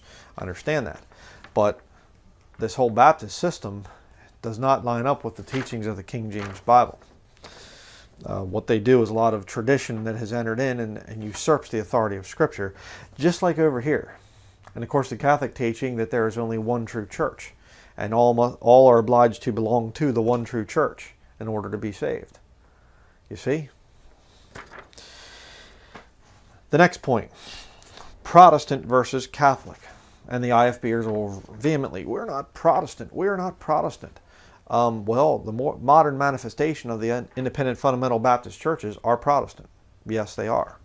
And most of the quote-unquote Protestant denominations, like the Methodists, the Lutherans, the Episcopalians, the Presbyterians, and whatever else, are fully back over into modern-day apostate Catholicism. All right? So again, but you have Protestant versus Catholic here in the upper realm here, the radical sides of it, where they will have disagreements on different things. The IFBers say, you know, the gospel is faith alone. The Catholic says, well, faith and works. They go back and forth and they have their little theological differences, but you don't see too many radical IFB preachers that are really exposing the Roman Catholicism for what it is and turning people away from Roman Catholicism. And in fact, you'll see some swapping back and forth here, which comes down to this section right here. You'll see radical Roman Catholic, you know, men in the military that also like to listen to some IFB stuff. There's a lot of agreement between these three systems. Let me continue. I'll prove that. But here's the thing. Protestant, Catholic, they'll join together to fight the common enemy. You say, what's that? Well, Black Lives Matter, Antifa, communism, Muslim, Islamic terrorism. It's the system of Antichrist that's coming in, the Patriot movement. And again, we were talking about this years and years ago. Three of us, okay? Long before I even knew my wife. The guys I was involved with at Bible Believers Fellowship down in Pennsylvania. Brother Jesse Deleski, Brother Derek Stoll, and myself. We were all faithful Baptists at Liberty Baptist Church, and we started to wake up to what the whole Baptist system was. And Brother Jesse was a retired, well, I shouldn't say retired like he was an older man. He was younger, but he had left the military. He was a sergeant in the Marine Corps and had left the Marines. And, you know, and Derek and myself were both just civilian, whatever, but understanding the military aspect of things. So it's very interesting. We were way back saying, I wonder if this modern patriot movement is actually going to be the movement of the Antichrist. We'll get back to that in just a couple minutes here. Just give me a minute. Both IFB and Catholic both elevate their church buildings. They think that it's holy to go to some building and call it a church. And you have to wear special uniforms and stuff like this. Interesting. And both of these groups, the IFB and the Catholics, are both radically pro-military. You understand? I mean, I've been in independent fundamental Baptist churches, and there's guys standing around talking about stories, military type of stories, laughing about killing civilians over in Iraq and Afghanistan. I've heard them making jokes about bombing civilian areas, civilian cities and things like this, and laughing from the pulpit. And the whole congregation at the Baptist church laughing about men, women, and children being killed. I've seen it. I've been there. I've sat there in the pews. Radically pro-military. Pre-Vatican II Catholics, radically pro-military. They're a lot more common than most people want to admit. You know, there's some theological differences, but really, their core beliefs, very similar. Now let's go down here. The military. What's one of their big teachings? The military is a thing about team players.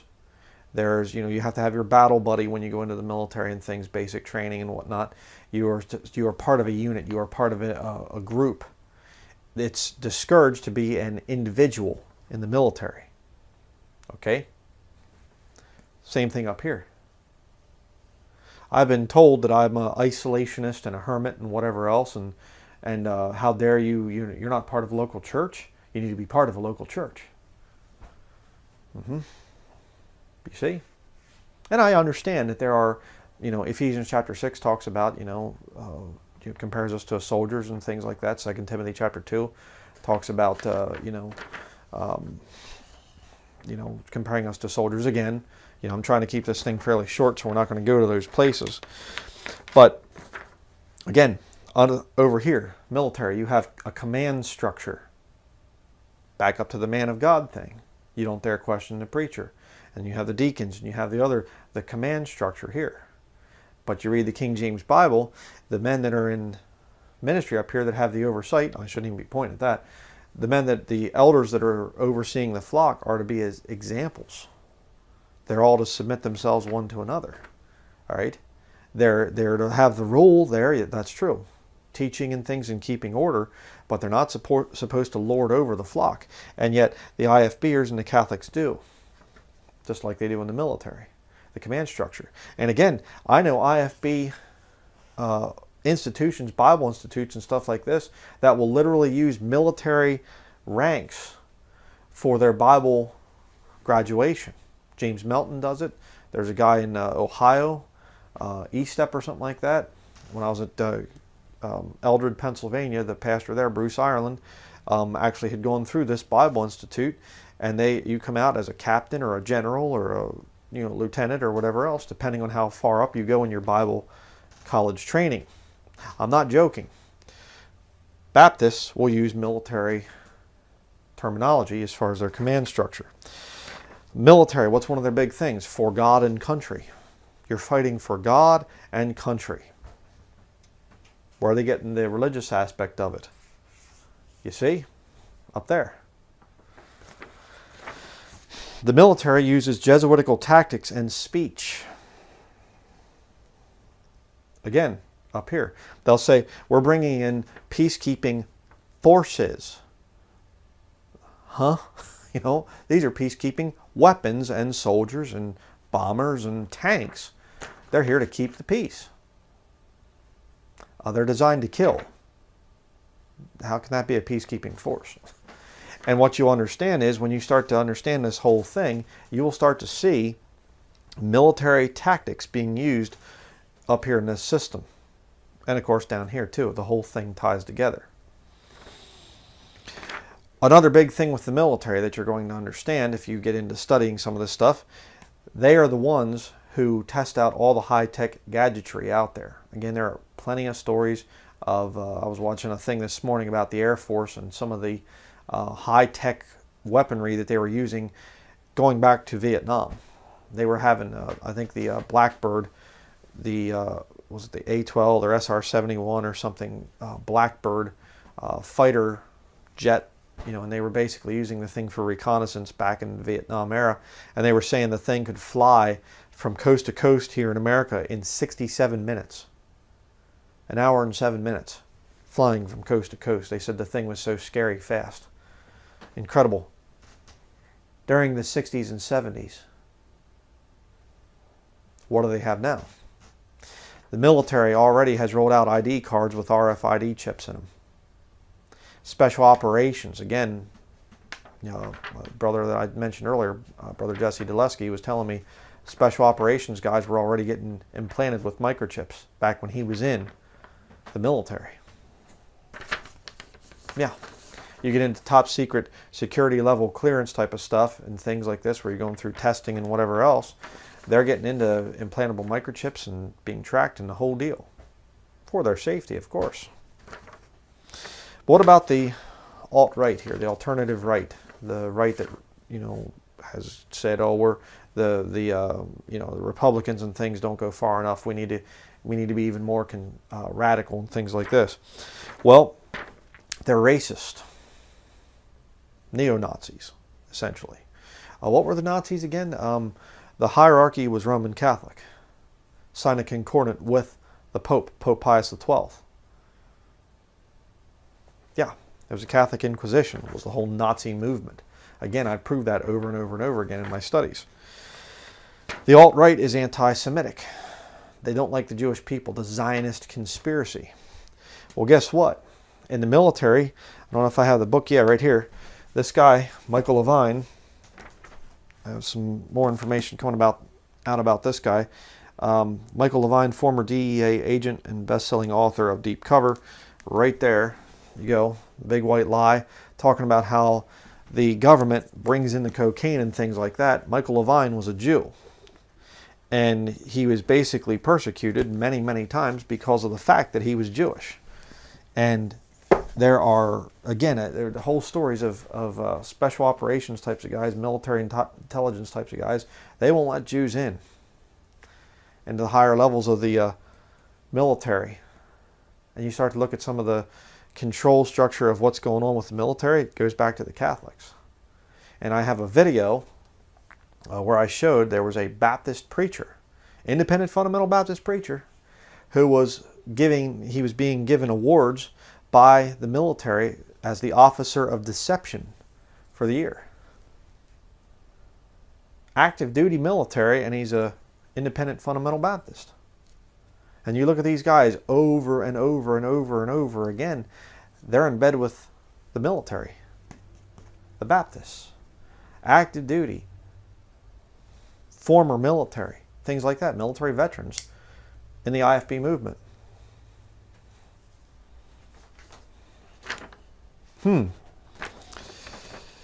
Patriotism for God and country. You see? Again, it goes up to this movement here. Very radically patriotic. This movement down here is all about we should kill terrorists. Just like the military. Up here, exterminate the heretics. You see? And if you think that the IFBers out there, some of the more radical ones, don't want to kill the terrorists, you're quite foolish. They would gladly kill the terrorists. Down here, another point I want to make is they lack good, strong leadership. Okay? They're looking for a leader. Like maybe one coming in the future. The Nazi movement was into sort of a lot of the right-wing type of stuff there. Radical Roman Catholic, military, right-wing, white supremacy. You see? You bring all the things together, they needed their leader, Hitler. Adolf Hitler. Who's going to be the next leader of this movement? The Antichrist. Okay? But now I want you to think about one other thing here. The infamous system that has been used many, many times, it's a philosophy called the Hegelian dialectic. It's based on three different things. You have thesis here, antithesis,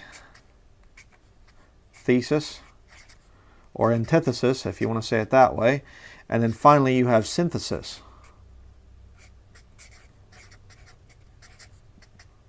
Okay, so what's the thesis? And you could mix the thesis and antithesis around, but let's just go with this. Thesis, you have capitalism. Okay, antithesis, what do we have? Communism. How do you bring the two together? Fascism. Fascism. Right there. That's what we're looking at for the future. The Antichrist system, the devil's triangle, is going to be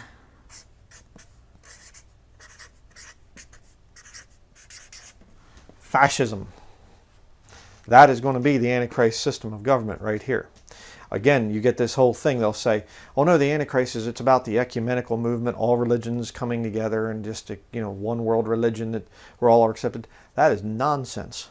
The Bible says in Revelation chapter 13, the whole world is going to worship the beast. One religious system. And it's not going to be Islam. Don't fall for that. That is nonsense. It's completely nonsense. You get the Antichrist sitting on a throne in a holy temple and calling himself God. The Pope already does that. Show me some leader in Islam that does that. They don't do it. And I'm no fan of Islam, believe me. Islam is, again, a creation of Roman Catholicism. But fascism is your system. Right-wing fascism. This is the system that's going to be the Antichrist governmental structure. Again, the Antichrist comes in and he brings war. And racism is the best way to divide people. Divide and conquer. Jesuitical military tactic. All right? IFBs and the Catholics. Protestant versus Catholic.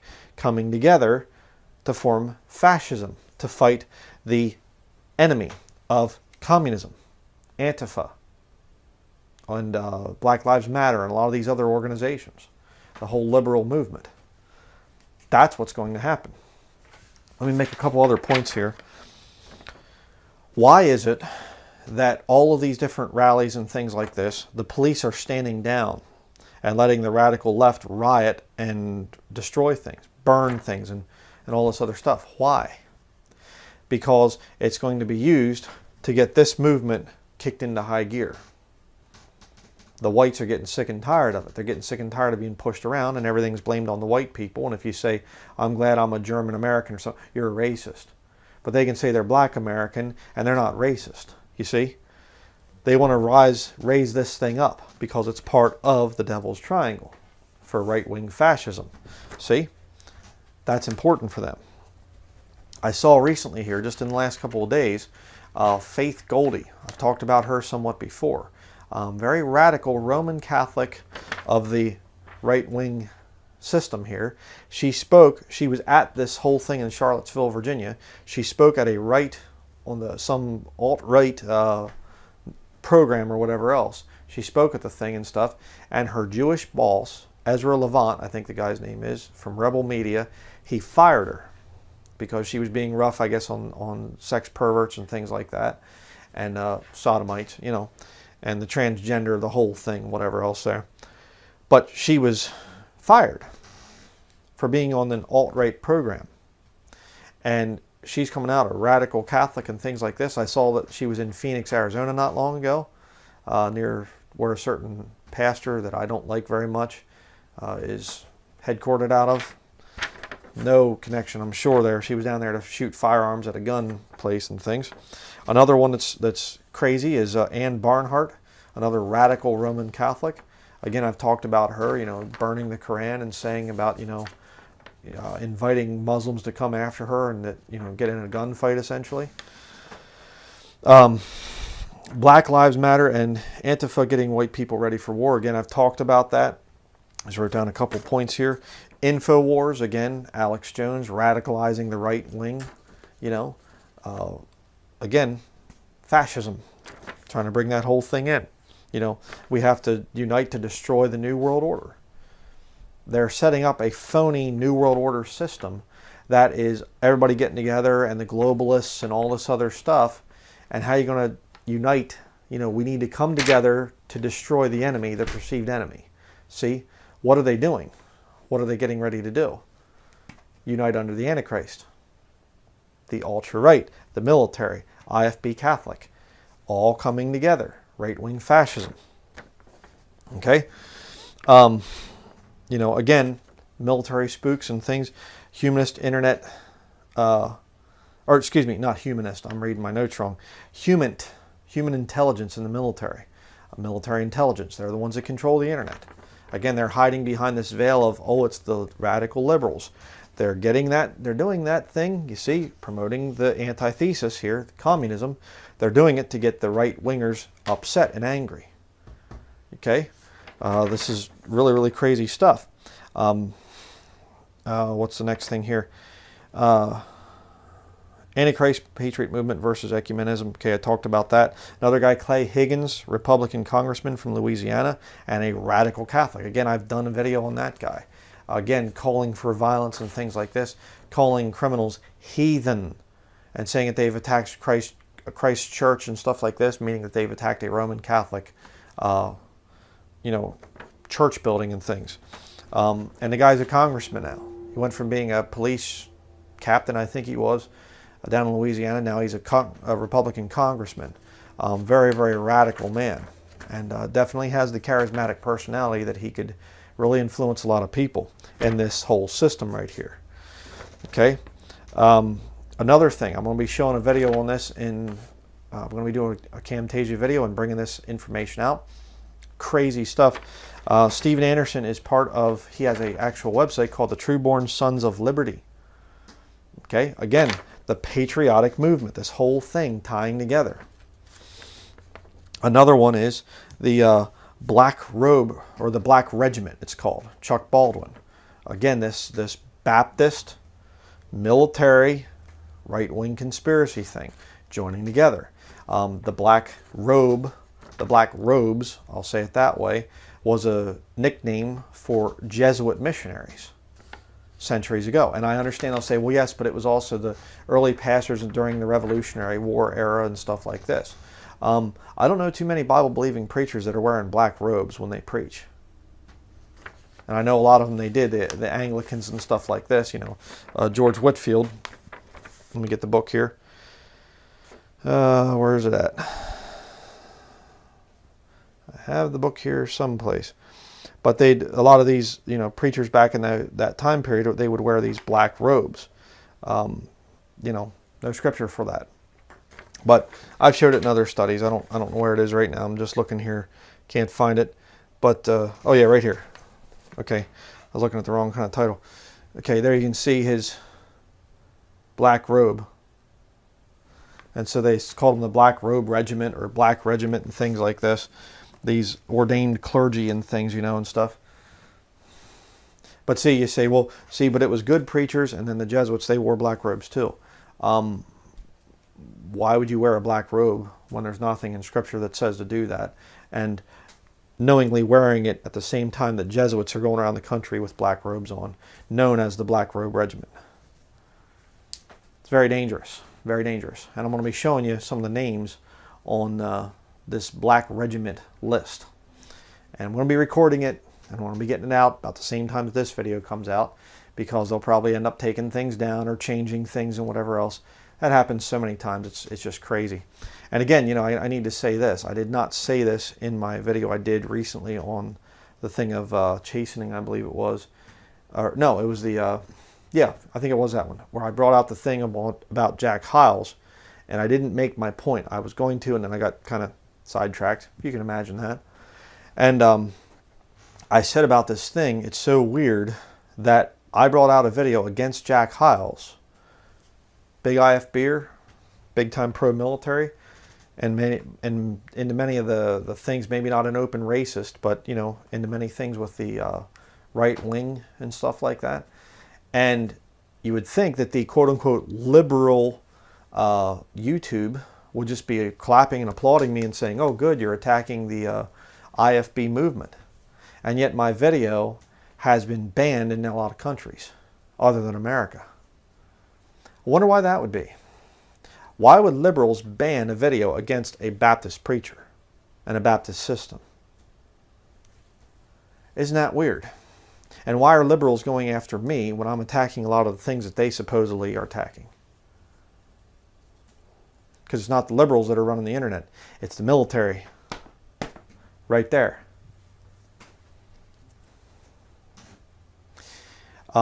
What's going to happen in the future?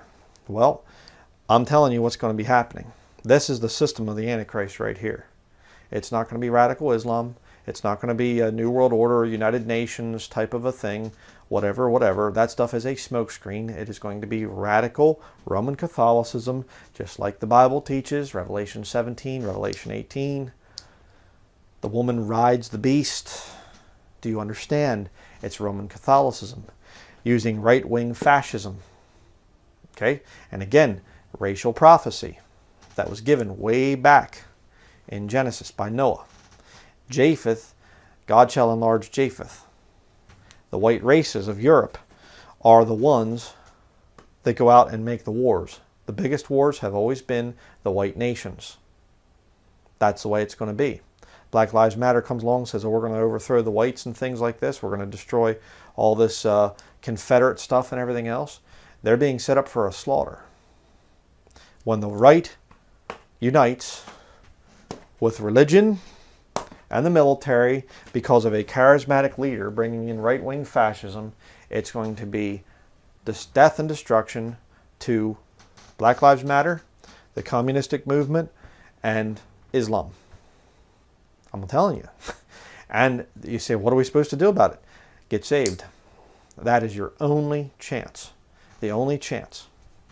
You want to have equality and things like that? Read Galatians chapter 3.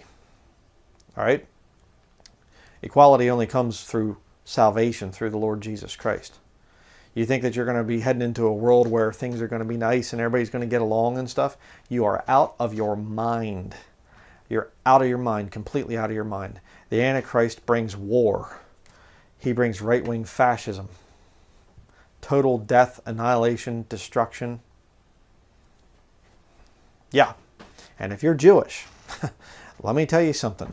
All three of these groups are against you. I should say 4 of these groups.